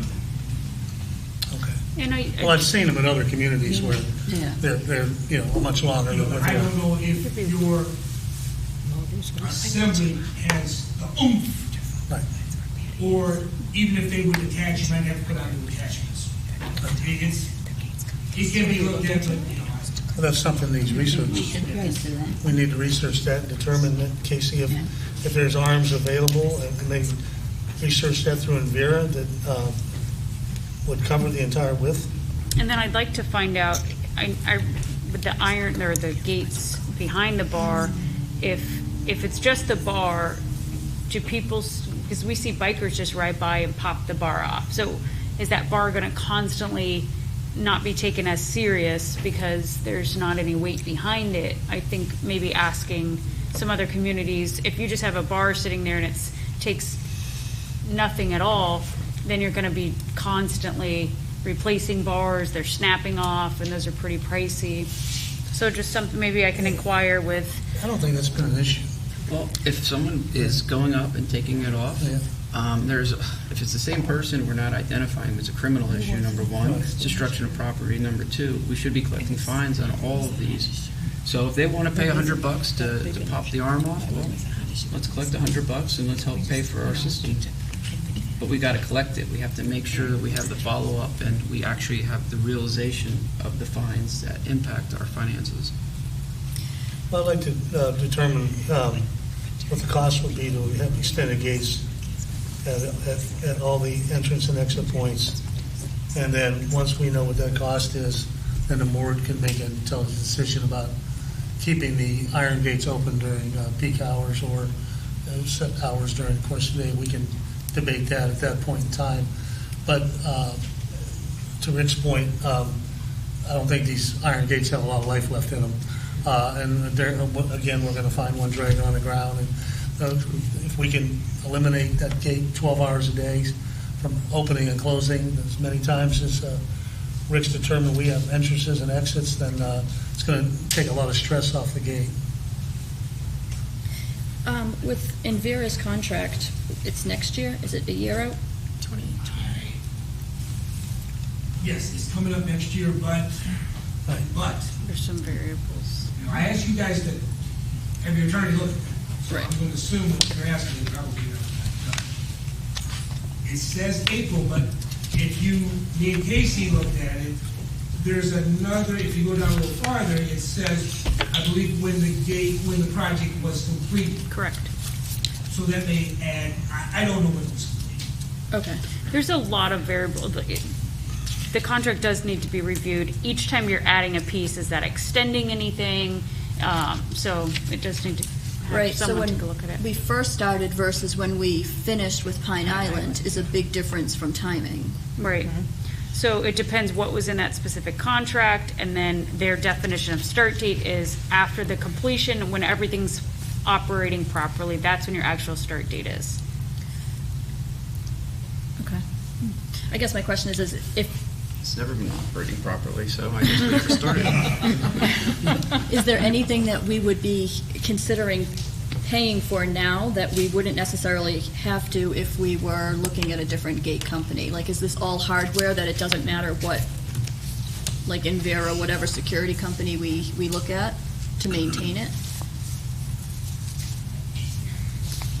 I mean, you're opening up another can of worms. You didn't integrate this system right in the beginning. Right. There's no doubt in my mind. You shouldn't have to reset these gates constantly. Right. But nobody paid any attention. You went from the most secure system in the world, a barcode system, to this. I think you also had a system in between. So I'm not going to sit here and say I have no idea what's in the ground. I have no idea. And the majority of the system is in the ground. Well, I think that, to your point, that, the contract is up sometime in the spring, and there's a clause, I know in the contract, we have to give notice. Mm-hmm. And that could be 60, 90 days notice. We intend to Right. end that contract, so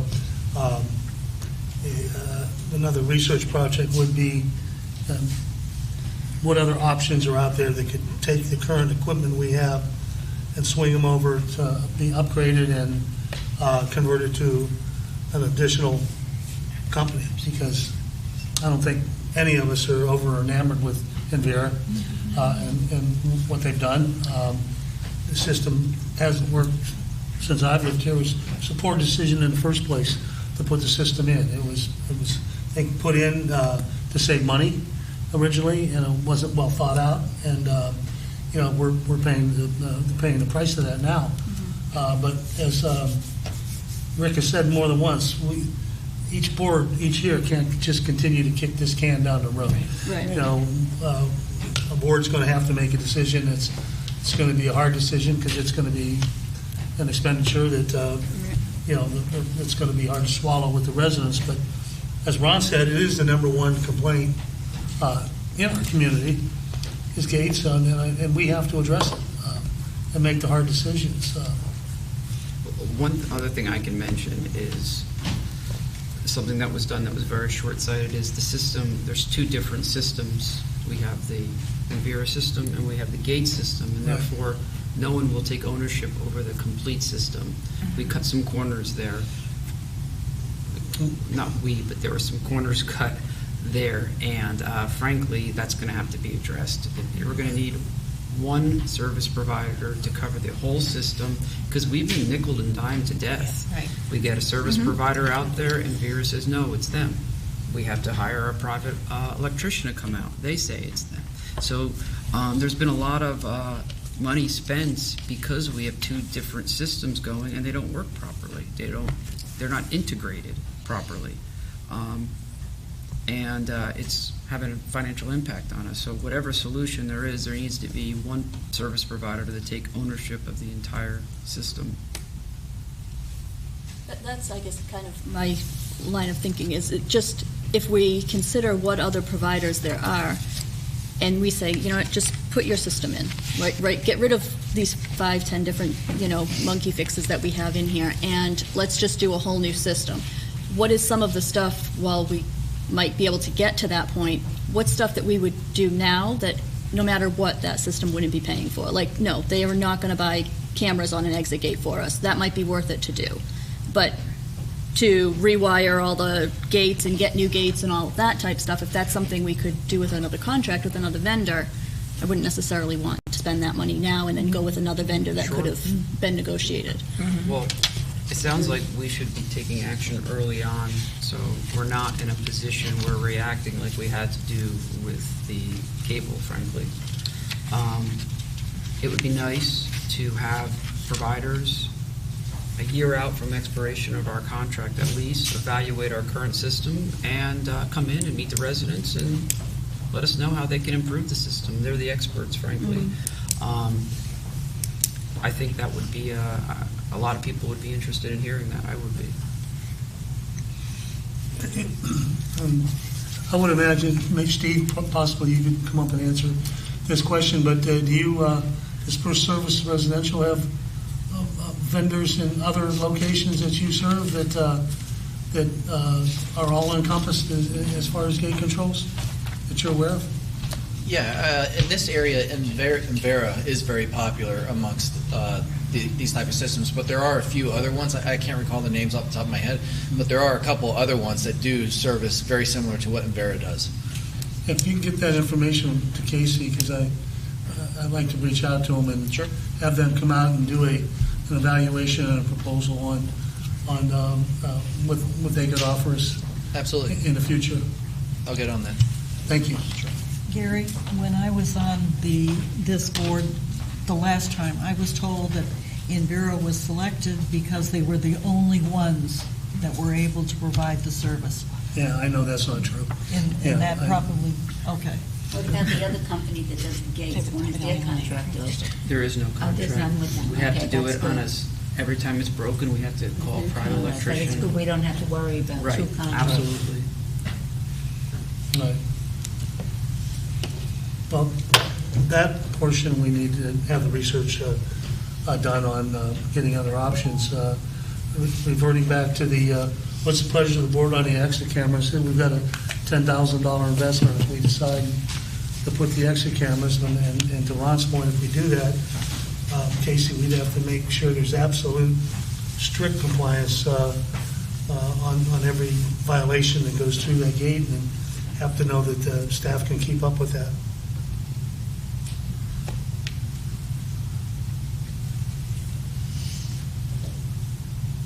supported if we can get some confidence that we're going to follow up on each and every gate. Casey, are you confident that that can be followed up on? I am not going to guarantee that we're going to be able to recuperate. I can't guarantee that at all. Going off of Well, I'm not talking about I'm not worried about recuperating. I think that'll take care of itself. I'm talking about every time there's a violation, are we going to respond to it and make an effort to collect the money? We will absolutely, as best as we can. There's a lot of different variables if they're not able to contact, the tag doesn't line up with the resident. But yes, the process is in place right now, the protocol is in place to pursue as best as possible. And the other issue, from what I understand, and correct me if I'm wrong, Rick, but if it's a vehicle license plate that's not a resident, Envera will not let us know, so we'd have to actually file a police report. Or pay a company to run tags. Pay a company to run the tag and then go after the people that way, because a lot of these hits are going to be people that we're visiting that may not be in the system. Or vendors. Right. Vendors, right. We can also file a police report. We can also trespass them, Right. that they would not be allowed in the community again if they're a repeat offender, things like that. We do have some options there.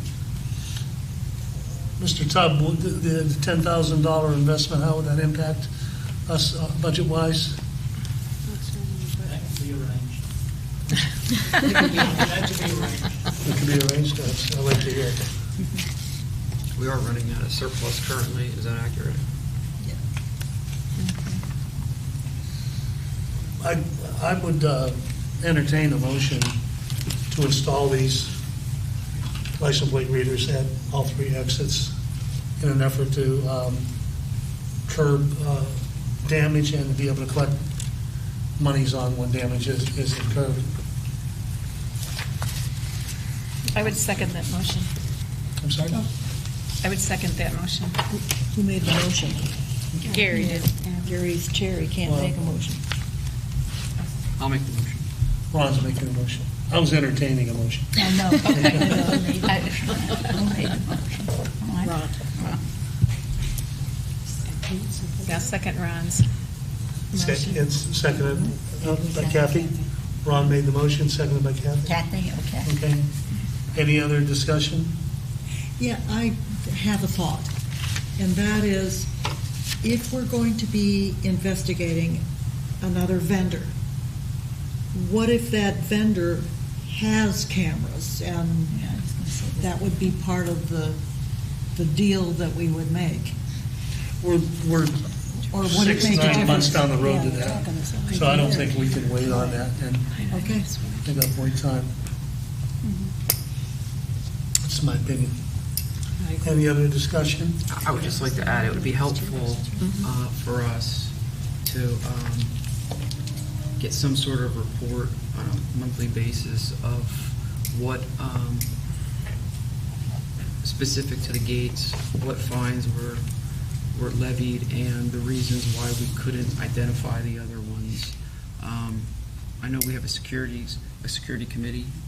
Hopefully we can get them a little more involved. I'm not sure what their role is currently, but we have residents that are willing to volunteer their time and put in some work to help us recover these fines. I just want to make sure we're utilizing our resources. And we'll know pretty quickly how effective these cameras are if we start getting that report, so maybe do it in conjunction. Well, three or four years ago, I served on a security committee, and that was our role. We actually could go on our home computer and review every incident and then make a recommendation to the office. And We don't I think we don't have access to those feeds any longer. No, It's all no, I handled by Yeah. Envera. But I think the point is we could still get some volunteers to our community to serve in the community for the task of just monitoring those. And And can't they send the video clip?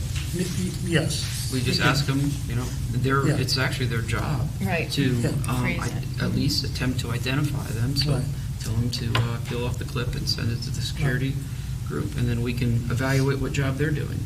Maybe they're just cutting quarters and saying, well, I kind of can't see it, or not doing their work. We can serve as an important check to make sure we're recovering as much as possible. Right. And Gary, with the proposal, It shows that there's 2 cameras for veterans, and we know there's 2 exit gates at veterans. It also shows 2 cameras for Trafalgar, when actually there's only 1 exit gate. And then 1 camera for Pine Island, there's 1 exit. So this proposal might be a little bit less if we just reduce it with that, by that 1 camera. Which was that, sorry, I just caught the end of that. It is, I think you questioned what I questioned them. Are you talking about 2 at Trafalgar? Yes. So the width of that is actually, I confirmed they do need 2 down there, due to the width of that one versus the other 2 are both narrow. So Okay. 2 cameras are required. Okay, all right, very good. Oh, because that gate is actually wider originally from trucks and stuff. Okay. Okay, very good, thank you. Call for the question, all in favor? Aye. Opposed? The motion carries. Casey, if you'll get with Envera and get the ball rolling on that. We can sign it this evening. Thank you. Okay. On the Traffic Control Ad Hoc Committee,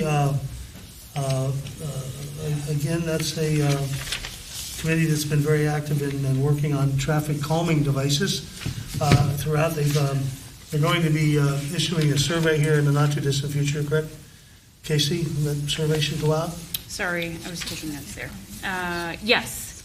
And it's going to be a survey to the community with various traffic control devices to reduce speed, to reduce reckless operation, and things that the committee has discovered in working with other communities and in our meetings with our local police.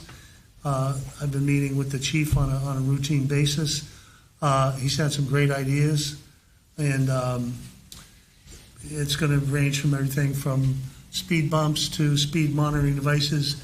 Your speed is flashing up with a camera, checking your license plate number, where we have your vehicle, your license plate number, and your speed. This would then automatically be a violation where you can be fined.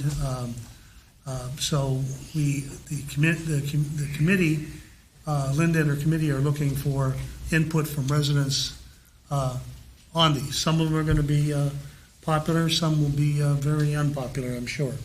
I'm a speed hump advocate, but I don't think a lot of people are. But I spent 50 years of my career doing this, and I know they work. But a lot of people don't like them. But it's not what Gary wants. It's what the majority of the community wants down the road, or how this board votes at the end of the day. But take the time to evaluate that survey when you get it, and return it, because it will play a major role in the feedback that we get from the residents of Sandoval on how we want to proceed with kind of reducing speed, because that's a number one, right up there in the top 2 or 3 concerns in our community is speeding and stop sign violations and everything that goes along with it. Okay, move on, Social Committee. Thank you. Now that all the problems have been discussed, we'll turn to a little happier subject. For the past year, most of Sandoval's activities have been canceled or severely curtailed. Not only did COVID put a damper on activities, but we also undertook the task of remodeling the old clubhouse and building a new one. Now, thanks to the availability of COVID vaccine, and with the clubhouse opening in the near future, we'll soon be opening, and we will be offering many new activities along with some of the old ones. And we're looking for suggestions from residents for activities that they would like to see added to the monthly calendar. If you have a club or activity that you'd like to see started, perhaps a craft club or a special type of card game you would like to see played, please contact our social director, Lorraine. We've also started planning on one of the biggest community social events, which is Halloween. There are a lot of people that love Halloween, and then there's the people who don't like it. But it is a very large activity that is undertaken. This year they're going to have a Battle of the Streets Halloween decorating contest, and prizes will be awarded to the streets, not to the individual houses. So it's a good chance for you to get together with neighbors, to get all your decorations going, and I think it'll be a lot of fun. Also in the planning stages are the return of the haunted house. We will be charging for that. There'll be a $5 adult fee and $3 for kids. And kids under 14 must be accompanied by their parent or an adult. If your children are too young to go to a haunted house, Lorraine is going to plan on a family-friendly fall fest, say that twice, in the beginning of October. Also, in the past, we will be selling wristbands to help with the cost of police monitoring. The cost of the wristbands will be $5 per adult and $3 for children with a minimum of 10 per household. We're going to limit the sale of wristbands to 2,500 wristbands. We may or may not sell that. We usually run pretty close to that. Isn't it just $5 for everybody for the wristbands? No, they said it was going to be $5 for adults and $3 for kids. Individual. And then all the guests will, with wristbands, will enter through the Veterans Gate after 4:30, and parking will be available at the Surfside Shopping Plaza. The Trafalgar Gate and Pine Island will be for residents only, and trick-or-treaters will not be allowed through those gates.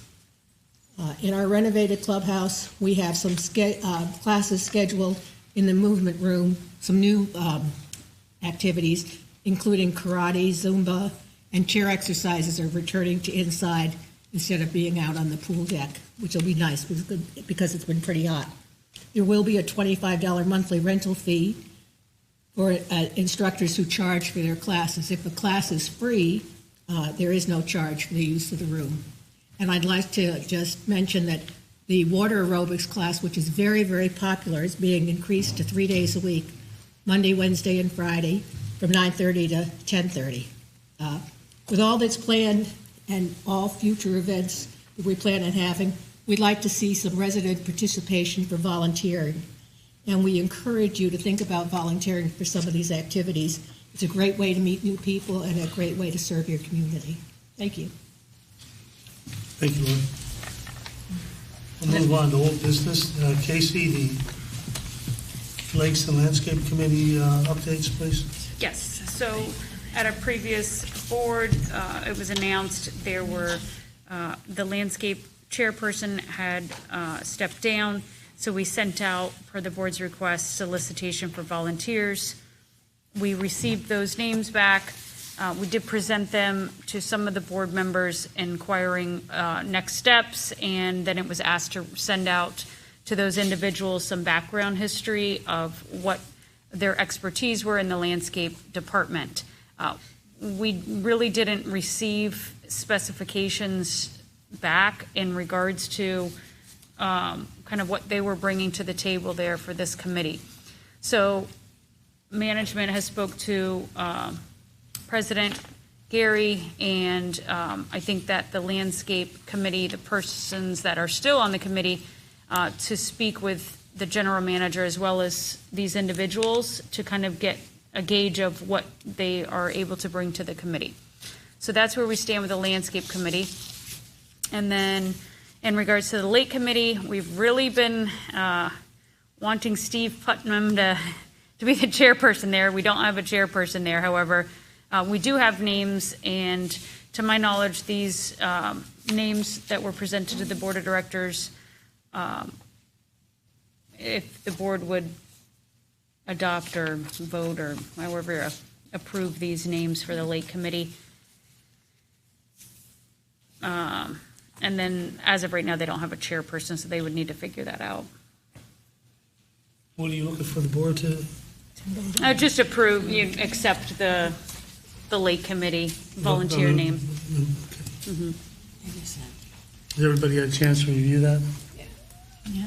With the Lake Committee, Steve Putnam and Pete Kurakowski served previously, going back to when Scott DeFilippis was a committee member before he was a board member. So they have a lot of experience, and I'm happy to see two new names. We also need to assign a board liaison to both of these committees. These were the two committees that Don said he would handle. So we would need to assign a board liaison as well to both. Since I don't have a liaison position, I will be happy to to help. Okay. For both of them? Yeah. For both? Thank you. Marilyn, for both? Wait, there's discussion going on. I'm sorry. So you'd be willing to take on Sure. plans on one of those committees? That'd be great. And it would be nice to be, do they meet on a regular basis so that I can put it on my calendar? I think, so I'll get you in contact and we'll email and Steve and see what they're currently doing. It kind of died off just a bit with change of board and up new committee volunteers for the new year. So I'll get you in contact and then you guys can decide. Okay. Yeah. Thank you. Yeah, they do like quarterly sampling and. To my knowledge, I think Usually when there's a but boom, they really should should get just Put it for both. if they're still talking. We'll call for the question to have for the Lake Committee to have those members that were residents interested in participating on the committee be accepted and approved by the board. I'll move to accept the 4 names and Marilyn is the board liaison. I'll second the motion. Okay. What's the motion for? Any other comments or questions? All in favor? Aye. Aye.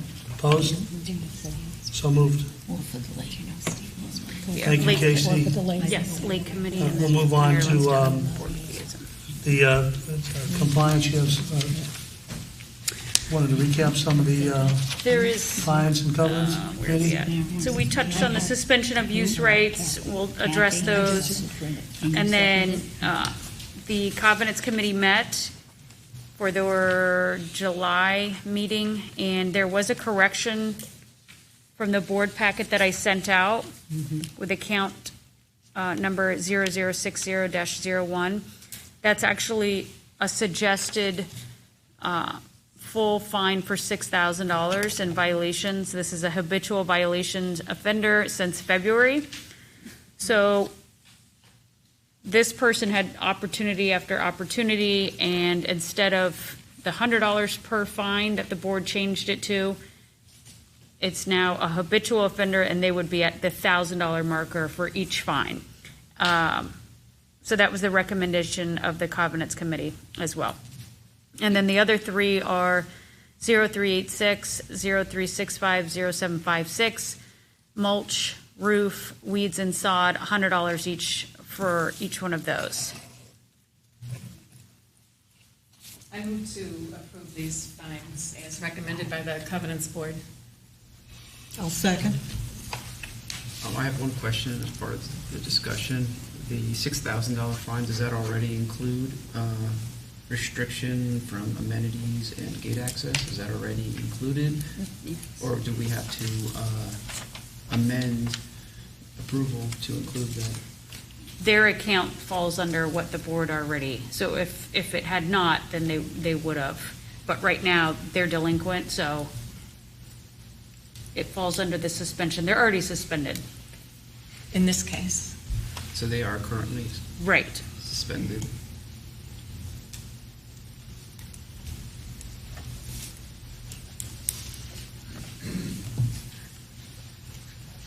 That answers my question, because frankly, these fines, they sound like they're impactful, but someone could live here 30 years and just deal with the fine at closing, and it has no material impact on them. We need to motivate them to pay their obligations to the HOA, and frankly, waiting in the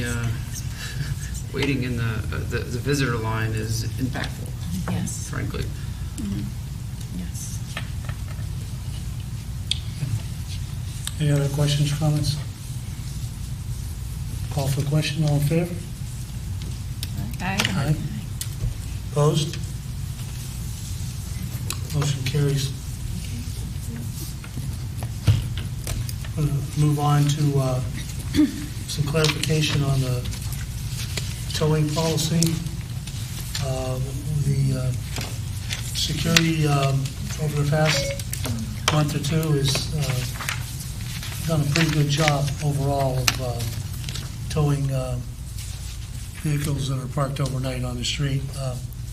What ceases to amaze me is the emails that I get that nobody ever knew they were not allowed to park on the street all night. So I don't know if you never read anything or look at anything that goes on in this community, but there was fair warning to everybody about that towing policy, and we even gave a month's notice that we were just going to give warnings prior to towing. So street parking, questions come up. Well, my car got towed. I drove around and there were 2 other cars on the street at 5 o'clock in the morning that weren't towed. Well, I don't know if those cars were there between 1 and 3. When security's there, if security only works to 3, people could come home from a late shift, park their car at 3:30, and you see it at 5. There's nothing that can be done about that unless, it's security working till 5, which really doesn't make sense.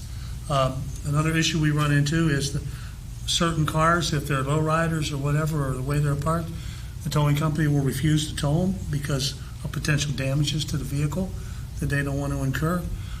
So at that time, all we can do is put the sticker on the car, notify the office, and go through the code of conduct policy for that. But like Ron just said with this, we have vehicles that have had 10 stickers put on them. And, because we won't tow or the towing company won't tow, they take this, pry the stickers off every morning and go about their business and park it there. So I'm not sure what the answer is to that until we get into, again, after so many violations, we have to restrict amenities again and discontinue the amenities. That's the only other option I think we have. Do the towing companies offer the boot as well? So for those low riding cars that they can't? They were looking into the boot. There's only certain types of boots that are permitted for the city of Cape Coral, so they're researching and trying to find those specific ones to order them. They don't currently have them, so I guess it's not just, has to be approved kind, and they're working on it. Okay. So the other issue that came up was we spoke that we were not going to tow cars out of people's driveways. We've had a situation where a car is parked completely on the grass adjacent to the driveway of a home. So the car has just went up across the driveway, parked in the grass, totally. Security came up with the question: that's a violation. Do we tow that vehicle off property? And I think that's something we need to. That's also a city violation. City violation, yes. That's a city violation. I think a violation is the maximum we should probably be doing, because you go onto a person's property and tow it off their property, I think you're opening yourself up to it. We could call Cape Coral Police and they can put a ticket on the car. In addition to our violation sticker? Or instead of? I mean, could they do both? Could we do both? Last year, it was passed that it is a traffic violation. No, maybe not a traffic violation. I'll have to take that back. It may be just code enforcement. They're parking in front. But it is a violation to park on the grass, except along the road, which is public right-of-way.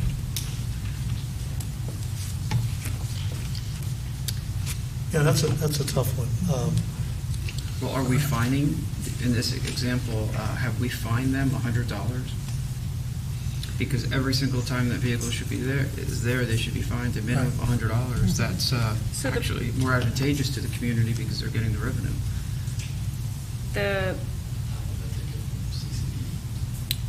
The way that it works is in place, they have 30 days to come into compliance, and then they get 14 days for the hearing. That's not true in all cases. If there's a hazard, if they're parking on the curb or impacting the health and safety, like we've done in examples of refrigerators, there are many instances in which we can issue immediate fines. There's no cure period that can be satisfied here because the violation has taken place. The cure period is for situations where you have a roof that's a little dirty. We want to give residents the opportunity to fix it rather than fine it and encourage them to fix. But there is no fix to this. This is a tantamount to someone or analogous to swearing at an employee. There's no cure period to that. The violation occurred.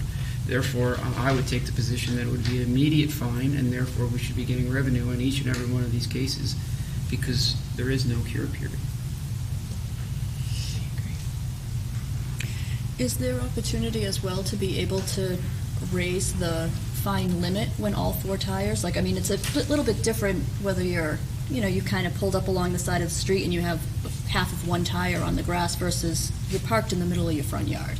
Like, can that potentially, instead of being a $100 fine, could that be a higher fine? Those are being towed. If they've got a couple tires on, they put that on the street. Right, The bulk yeah. of the car, they're being towed.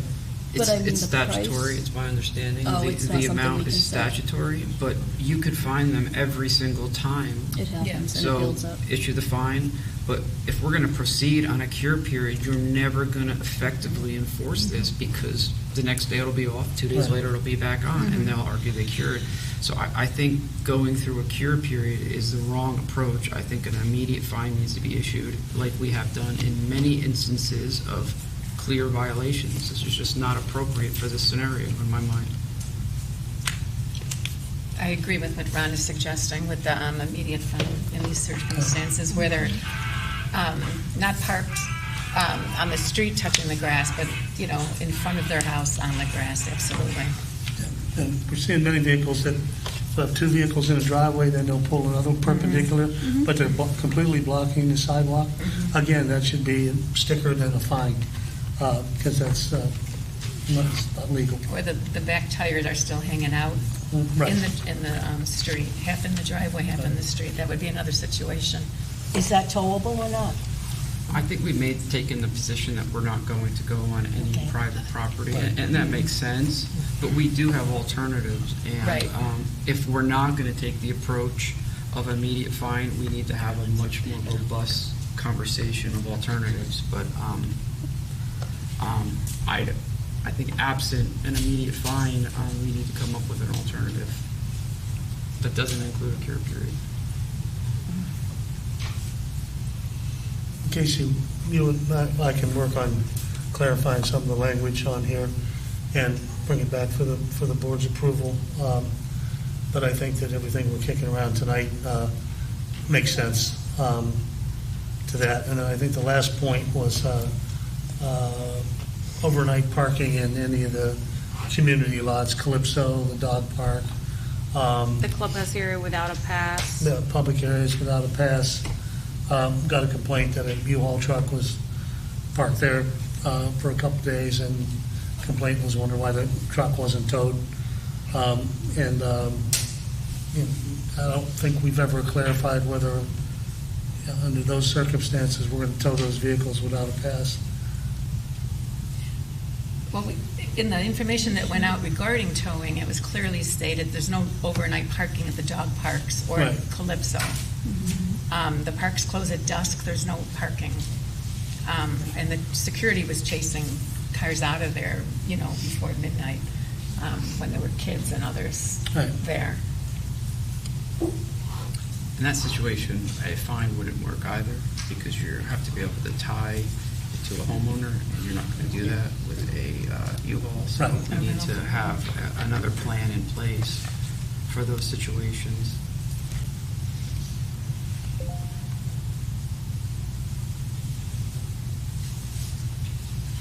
I guess we're looking, what is the solution to tow, to Right. enforce it as we would if There you were are parking signs overnight? telling, that the park closes at sunset. And we're not dealing with a private property situation there, I think Right. that'd be fine. Right. And we can get the name of the resident when they go to pick up the vehicle, Right. and then we can issue When they call in the morning. When they claim it. So we can clarify that from any of the Sandoval lots? Clarify. That they can tow, security can tow. If there's it's- anyone parked in any of the common Right. parking without a pass, it's an Right. immediate tow. No Right. warning, nothing, immediate tow. No, because a truck could just be parked there for the night, So given a warning, like Ron said, you'd probably never find out who owns the truck. Who rented the truck anyway, and then not back again. So we want them to start looking Before towing, there was a boat, a boat on a trailer that was left for 3 days Right. in the parking lot. That was very frustrating, lots of stickers, But we cracked down on that with stickers. So then, the only two, I just want to make sure that I got clarification. So policy for towing a vehicle that has 2 tires parked on the common area grass. So that's, and I know landscaping committee and management, before replacing, they were hesitant because a lot of the curves or berms, cars are parking up on the grass and tearing it up, causing weeds or breaking irrigation. So the specific question is, if a car is, let's say, on a cul-de-sac and they just pull half of their car off of the street, or it's parked on common area grass, I'm trying to think somewhere around the clubhouse, I can't really picture anywhere, is that an immediate tow? Are you talking about during the day? This would typically be during, we don't have staff that's just going around, security hours. So just the hours they're not allowed to park in the street. That's when security's going around and towing. That would be a tow regardless. That would be a because tow. It's parked on the street. I think the question here is during the non-towing periods, if a resident were to park on community grass, should they be issued a violation, number one, because it could damage the grass, and we have to pay our landscapers to fix it. And number two, is that a towable situation during the non-traditional tow hours for parking the street? Because it's not a street parking issue, it's a community grass issue that impacts, and every resident's going to have to pay to repair that for this individual who is carelessly parking there. So that is a separate topic, and that is something to be discussed. This specific question did come up from security as well as the security committee. But the policy for towing a vehicle will be almost off the road except for their 2 tires in the road, and they're hesitant to tow and want a firm yes, tow it. And I hear you saying yes. This is for community property. Community property. Yeah, but I would also say you'd have to absolutely issue a violation in that situation because it's having a material impact on our landscape. Okay, so towing is immediate tow if somebody has their tires parked up on the common area grass. It's a violation for the grass, Right. towing, because It's more egregious than just parking in the street, frankly. It's in the tow, a majority of these are in the towing, so it's just, it was hesitation because you just started towing and just to make sure everyone's on the same page. Well, I understand the concern of the security company wanting to clarify these issues because they don't want to bring on liability to themselves either. So Right. it makes sense. Okay. All right, so that's a tow. That's a common area. And then the policy for towing a vehicle that has, one was parked all the way up on the grass, they were out of the street, but they're all the way up on the common area grass, which is same thing. Same thing. Thank you. And again, I will relay. a fine in addition. And if there's damage, you have to evaluate the damage. Yeah, I don't know, connecting the tag of the vehicle, it's in common property. So it's not guaranteed you know whose vehicle is. I'm just trying to process that. I don't know that that's something without running a tag number to know whose vehicle it is. Yeah, we should. We don't have any ability to run tags. They will run it if it's a gate strike, but they don't do it for free. That's the problem with people leaving the community, the same thing. So if we know who the vehicle is, we absolutely can. Are we registering tags? We're looking at registration when we put the sticker on. Why don't we have that information? So we may, if it's a resident, we can find the tag, it's registered. Right. But if it's a guest, that's overflow. We couldn't find them anyway because they wouldn't be, Possibly. unless the guest is tied to the resident. But I think those attempts should be made. So we'll do it a best possible. Yes. When a vehicle is towed, are they also getting hit with a $100 fine? No. I think they should. That's a be. process that would go through, they would have to get a hearing notice. I disagree. Well, Ron, the hearing notice is whether you're immediately finding or not. By Florida statute, they have to have a chance to go in front of the Covenants Committee. It's the same with the Code of Conduct and the appliances. So why would that be so much more difficult to add in addition to the tow? I mean, it was almost implied to me that the cure period had to be there, that's why it's difficult. But if you're issuing an immediate fine, I understand there will be a hearing, but why is that such an obstacle? So for the initial conversation regarding the towing, that was, the board has not implemented an immediate fine like you have for the appliances or the code of conduct. It's only just simply the board saying, hey, now for towing, immediate $100 fine, and they get their hearing notice, they go there, they can plead their case in front of the Covenants Committee, but the immediate $100 fine is what is the board is saying is recommended. Does that make more sense? I think that at least, all the residents have to pay for security. All the residents have to pay for a deed restriction.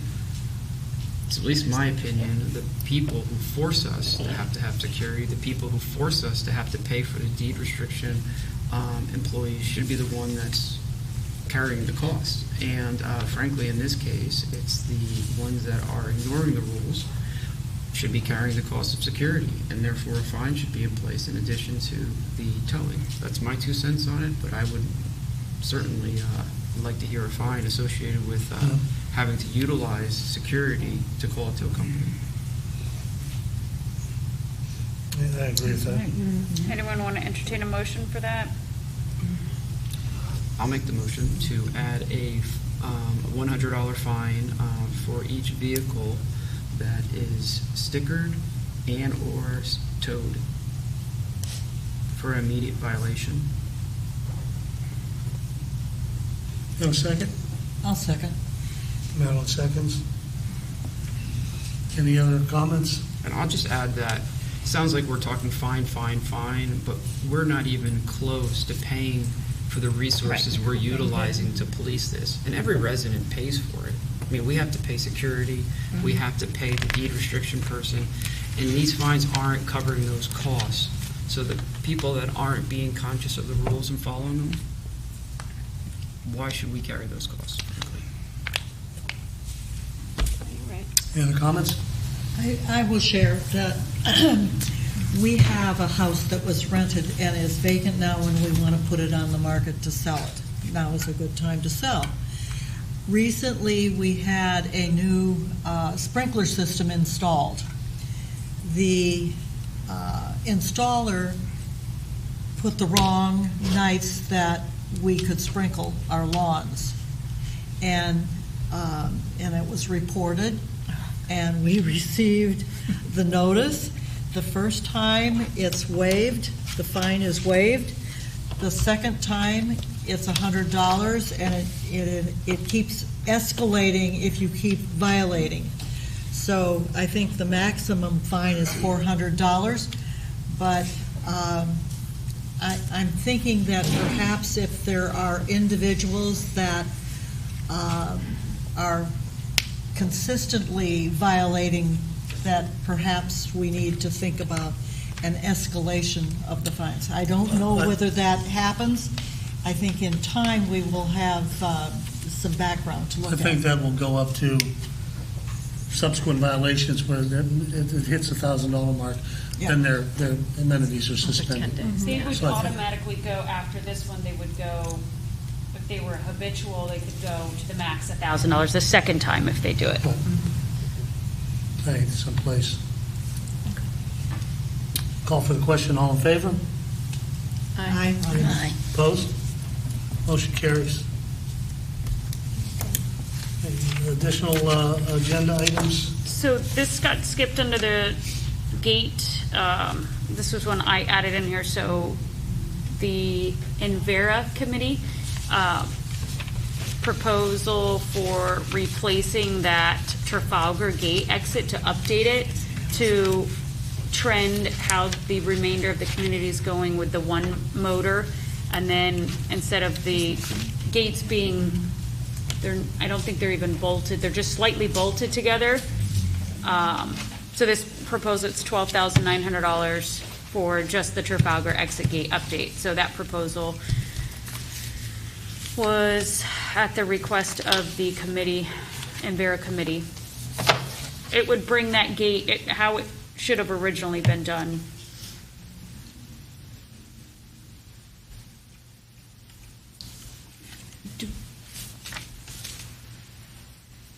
This is taking it to a single swing gate, new swing operator, barrier arm, In the spring of and last 12 foot. What are the length of the barrier arms now? Off the top of my head, 12 feet. 12 feet. 12 feet. It's, on here it says 12 feet, yes. On Trafalgar, the one that's been bolted together, that's a 17-foot gate. Now, I will remind you,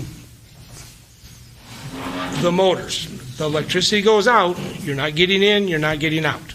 So why you want to go, who cares what gate it is if there's nothing to move it? So take that in, it's in the packet, the solutions are there. Whether you want to follow them, that's your call. I'm just giving you what's going to happen. It already has happened. Do we have some sort of emergency protocol in place if that does happen? I understand we have 2 internet systems in the event one is down. We can never be in a situation where the gates are closed and not working from an emergency vehicle standpoint. I would hope that we have some protocol in place. Those are battery powered. That's what I keep telling you is the charging system that keeps those batteries charged does not work anymore. Well, that's got to be immediately addressed. So your choices are, again, spend like $700 to replace that system or replace the whole motor, which I have already given you the H's on. Understood. which is several thousand, versus that 750 to 1,000. It could be 3 around, I mean, that's a ballpark. So the per motor. sorry. The battery is a backup to the actual motor. So Yes, if we well, replace the motor, we get when the battery. electricity goes out, there's batteries in there on all your gate motors that kick in, and it'll open them, they'll still continue to function. But if that don't work, it doesn't matter what 2-piece gate, 1-piece gate, it doesn't matter. No electricity, no move. Right, so basically spend $700 on a crappy motor that's gonna probably die anyway, or just get a whole new motor and you get. Bingo. Okay. Well, will the new, if we do go with the new service provider, are they going to want their own equipment, their own motors in there? It's A gate motor is a gate motor. Okay. You know, but here's your problem. Contractors finding somebody to take over somebody else's work that they didn't install, they're just, that's going to be like, I would try, I believe we've listed it in there, Action Automatic storage. Action Automatic, you can try them to see, but Envera, I gave you a couple months ago what Sandoval's responsibilities are, and also what Envera's claimed responsibilities are. Envera, interest only. Square arms. Once you got the kiosks, you got the arms, you got the arm assembly, the gates and the motor are Sandoval's. All the exits are Sandoval's. So that's, it's not really hard to figure out who you should be calling, at least to me. I'll give you it over again. Then you guys can all look, and I'll even list it what the responsibilities are. You know, we keep blaming Envera, but I think everybody thought from the beginning Envera was in charge of everything, and they're just not, and never were. I think that's where everybody keeps getting lost at. And that's the problem with the 2-gate system that aren't fully integrated. Yeah, and I agree with you. One thing I would stress, though, is we don't have time to debate motors versus battery backup. This is a emergency issue that needs to be done. If there's any hesitation on us replacing the motor, we need to go with a battery backup because we don't have the luxury of time here. This is a significant issue that Rick brought to our attention that needs to be solved ASAP. I would say this, get Andy out there. You know, we found this out it just popped into my head one day. And I says, hey, let's try this. Wow. And nothing worked, and nothing worked, and then nothing worked, and then finally a half of one came open. So when we had the power outage, what was that, a couple Saturdays ago? Yes. I jumped in my car and I went down there, and I couldn't, nothing. just that half a gate open. Well, that's the danger when you don't have a maintenance contract, that someone takes full responsibility for this, and you have a do-it-yourself approach. that this Well, Ron, community has had. your biggest problem was, who taped over these dates is beyond me. Well, it's been a do-it-yourself approach, Right. and, you know, thankfully, we haven't had an emergency vehicle restricted from access to this community in one of those situations. This has to be done right away, and if we're going to debate the motor or the battery, I would say let's just authorize the battery. It's an unfortunate expense, but it has to be done immediately. So you would prefer to, do you want me to make sure that it's actually the charging system? Yes, Okay. absolutely. Rick, to clarify, we're just talking about the exit gate to Trafalgar. No, these motors are all the way across. Oh, I know, but the there's one one, right after another. right, but the only one that didn't work. No, you had, the exit gate did not work. The entrance in the middle did not work. The other entrance to the north side, half of one opened up. The other half stayed closed. And, And and this was emergency Trafalgar. vehicles have to Yes. exit. And what about Pine Island, and what about Pine Veterans? Island's Yeah, good. that's It's not good, so it's Yeah, only because Trafalgar it's is new. the only You're one. talking about one gate. I mean. Trafalgar, all We're three. talking about Veterans Gate? No, We're talking about Veterans Gate, Trafalgar? Veterans We're Gate, talking about- Veterans Gate, you just replaced. It's all new. Everything's fine. You got a 5-year warranty. So the three at Trafalgar three Surfside gates. is It's the what? ones on Trafalgar. Okay. So not just the one exit. I thought when he said, I spoke to him as well, and he said 750, but if it's 750 per, and Yeah, that yeah, 750 yeah, is a it's per. guesstimate, it's gonna be, so it's per, so It's you're, per, and there's So no, that's three. I spoke to Matt at Envera, because I'm to the point where I don't trust anybody anymore.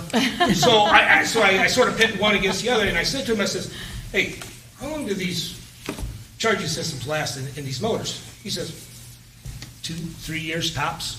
Wow. You know, generally it's the batteries. The batteries were replaced in 2019. So that's the best that I can, but the bill didn't tell me where. Yeah. Fair enough. You know, that was,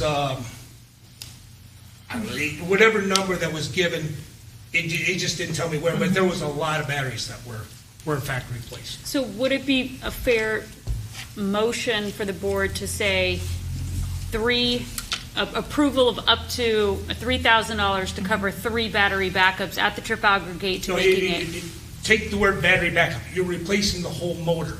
The That- battery backup is integrated inside But of the you motor can itself. just replace, it doesn't make sense, but if you're gonna go that route with replacing 3 operators, then you're up to like 10,000, possibly, minimal, you You wanna know. get- So I think there's a big, so what I'll do is I'll get specific proposals, I'll present it to the board, and then we can go from there, and make a decision via email. Okay. And then I'll loop in Bill for finance, where it's gonna be paid from. Okay. I would just ask Okay. again that we do this quickly. I don't want a ambulance trying to get in, and for whatever reason they can't, or trying to get out, and for whatever reason they can't.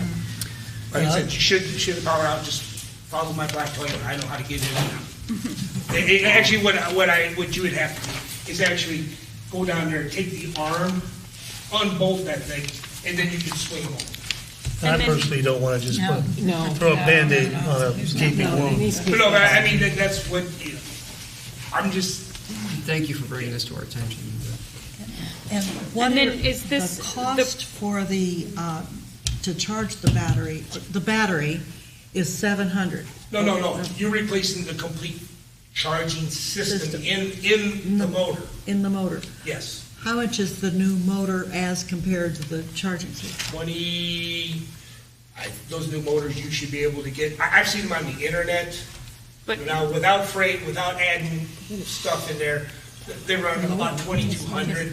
I think Andy didn't he break one of those out of there at about $3,000? I asked him to, but I just got, okay. but 3, he said, don't hold me to it at all whatsoever, he's just totally throwing out a ballpark, maybe around $3,000, somewhere around there. And then the 750 was just for the battery portion of the operator. Or maybe you might get lucky and maybe it's just the battery, but I wouldn't hold my I mean, at minimum, you start with replacing the battery backups. If you're not gonna do, if you're going to do this full redo of the Trafalgar exit gate, then I don't know that there's any point to do just that, you could do the minimum right now if you're concerned. Leave the gates alone, do your motors. Yeah. Like I said, if the motor doesn't work, it really doesn't matter.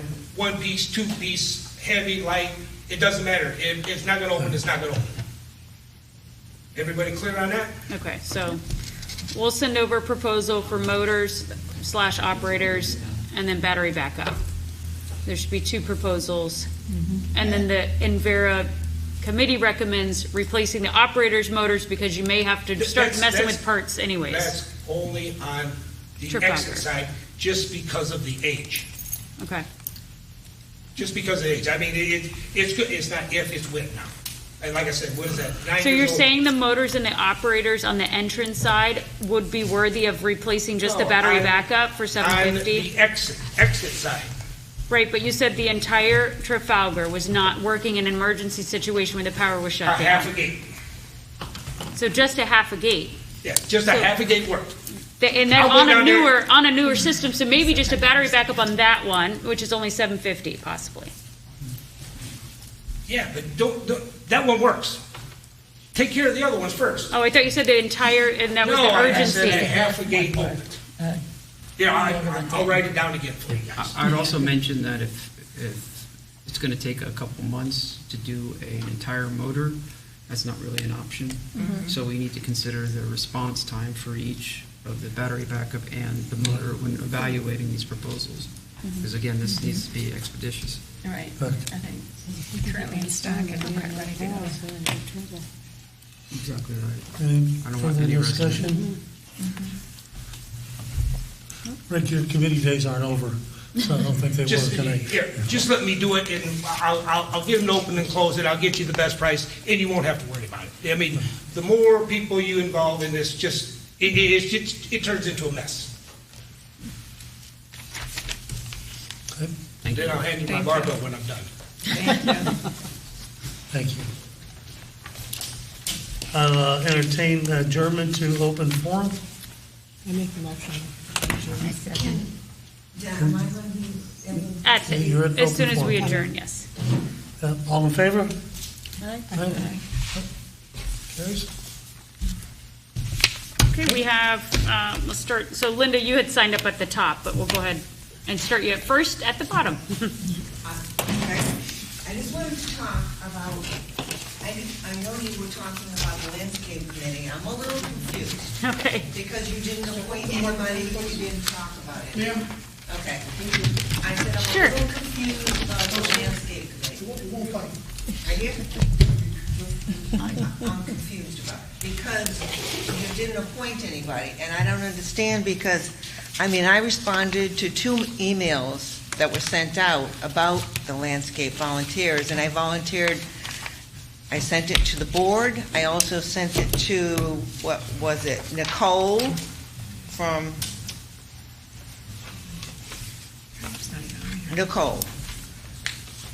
Nicole Respo. I sent it to her, too. Now, I've been on the board, I've been on the landscape committee for a long time. And I know that Lynn Barry sent it in, too, and she wanted to continue. So I don't understand what you were saying. Okay, and That nobody was being appointed. So I will go back in my email. I was sent, and I don't know if it was from Tim, but there was an email. I thought you had stepped down. So Oh, my goodness. I apologize for that. That's no problem at all. So your name is officially added. However, what we were saying this evening is that the board liaison has not been appointed, nor has a chairperson been appointed to that landscape committee. That's all. And then there were new names, so I guess, okay, then I'll further explain the new names of volunteers in the committee that submitted their names. Gary was asking if I could reach out to them and ask them, could they send in their resume, so to speak, to volunteer on the landscape committee?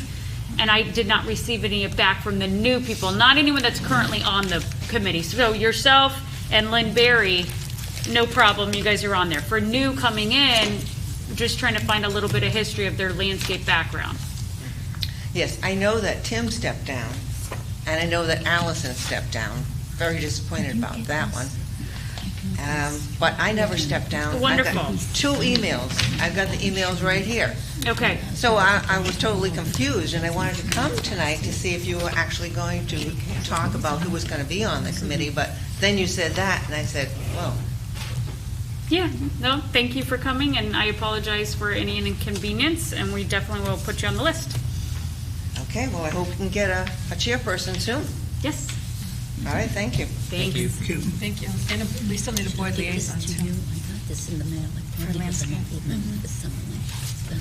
Okay, so for the next one is Jerry Kern.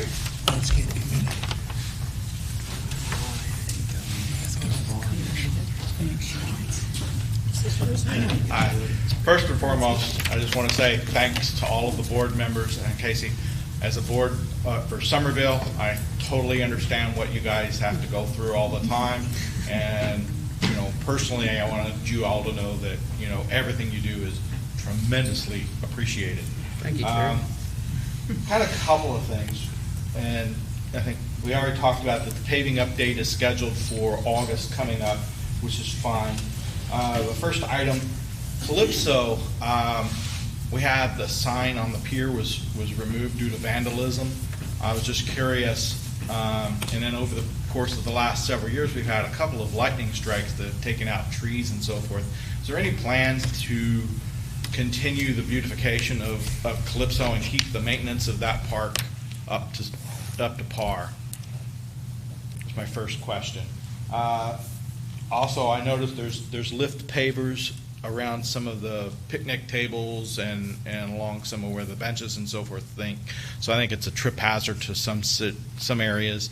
So I think it definitely needs some TLC up down there at Calypso Park. Is there anything, so the pavers, signage needs to be replaced, and any trees that were... There were at least, I know there's at least 3 trees that were ultimately struck by lightning, and the trees were cut down and removed. Like there's one place that's funny, you see the landscape guys, they trim the little circle where the tree used to be, so there's a big circle where Right. you would think that there's no tree, hasn't been for 2 years. Okay. But they continually trim that little circle so it doesn't fill in with grass, and you're like, well, that's a pretty nice little circle, it collects water, it's great. Just the other 2 quick little things. One, we were notified due to our health board for our pool that we had to change the signage for our pool to include a maximum depth. That's new health code as of January 1. I haven't looked at our pool, at the lagoon pool, but it might be worth looking into, just FYI. Did they notify you via, we just had the health department inspect. We just had an inspection, and they noted on the inspection that is new health code that takes effect January 1, and we were already in the process of looking at new signage, so they said you either have to pay for this extra sign and put up next to your existing signage, or make sure that your existing signage has this verbiage included. Okay, great. And it's got maximum height and all kinds of limitations, but it has to specifically call out the maximum depth of the pool. Okay. So just FYI, Yeah, great. that Thank we ran you. into that lately. Okay. And then my last quick little comment, Somerville has entered into, or I just signed it today, we have our own contract with K&W Towing. Specific to what Ron was talking about earlier, we've run into issues where we have also encountered situations that we have non-curable offenses. Specifically parking on the grass on our common areas. We entered into a contract with K&W. We can call them as an immediate situation any time of day, not just the 1 to 3. So if I've got a vehicle and they are parked in my common areas, we can give them a phone call. They will come and tow that vehicle immediately. So that's just FYI. That's been our policy, so I just wanted to make sure that I think it's a you great guys were point. chiming in on that particular topic. And that's how we in Somerville have addressed that particular problem. Jerry, do you find them as well? We decided that we were not going to follow the process of fining at that point. But we are evaluating. We do evaluate with our landscaper if there is material damage, and if there's material damage to the sprinklers or sod damage, etc. Then we assess that right back to the owner of where that damage occurred as a separate instance. So as a standard policy, we're not fining, we're only towing, but we always reserve the right, for any material damage that may occur to the common areas. Excellent, makes sense. But that's how we've addressed that. And I think that was everything on my list. Thank you. Thanks for your time. Thanks, Jerry. Thanks, Jerry. All right, Rick Devine, you sure? Come on, Rick. You want to listen to me anymore? Mr. Robertson? Maybe we've had enough of Rick Tom? tonight. Wait, we got one more. Like Jerry, I want to say thank you to everybody for all that they do. I guess instead of asking some negative questions, I'd rather go back to what Marilyn said early on the Marilyn. I'd like to go back to what you said early, that we believe that it's a new law, that if you're parking on the grass, that you can get a ticket. Is that also applicable to Sandoval? Gated communities can make their own rules. Because I think that's one of the easiest ways, instead of trying to put stickers and everything. They pay a fine, they won't do it again. But going through our system, it takes a long time to get it accomplished. So unfortunately, that's not the solution. Thank you. Thank you. That's true. It's met with a lot of stuff. Thank you. I just want you to read it. I don't know much about all these.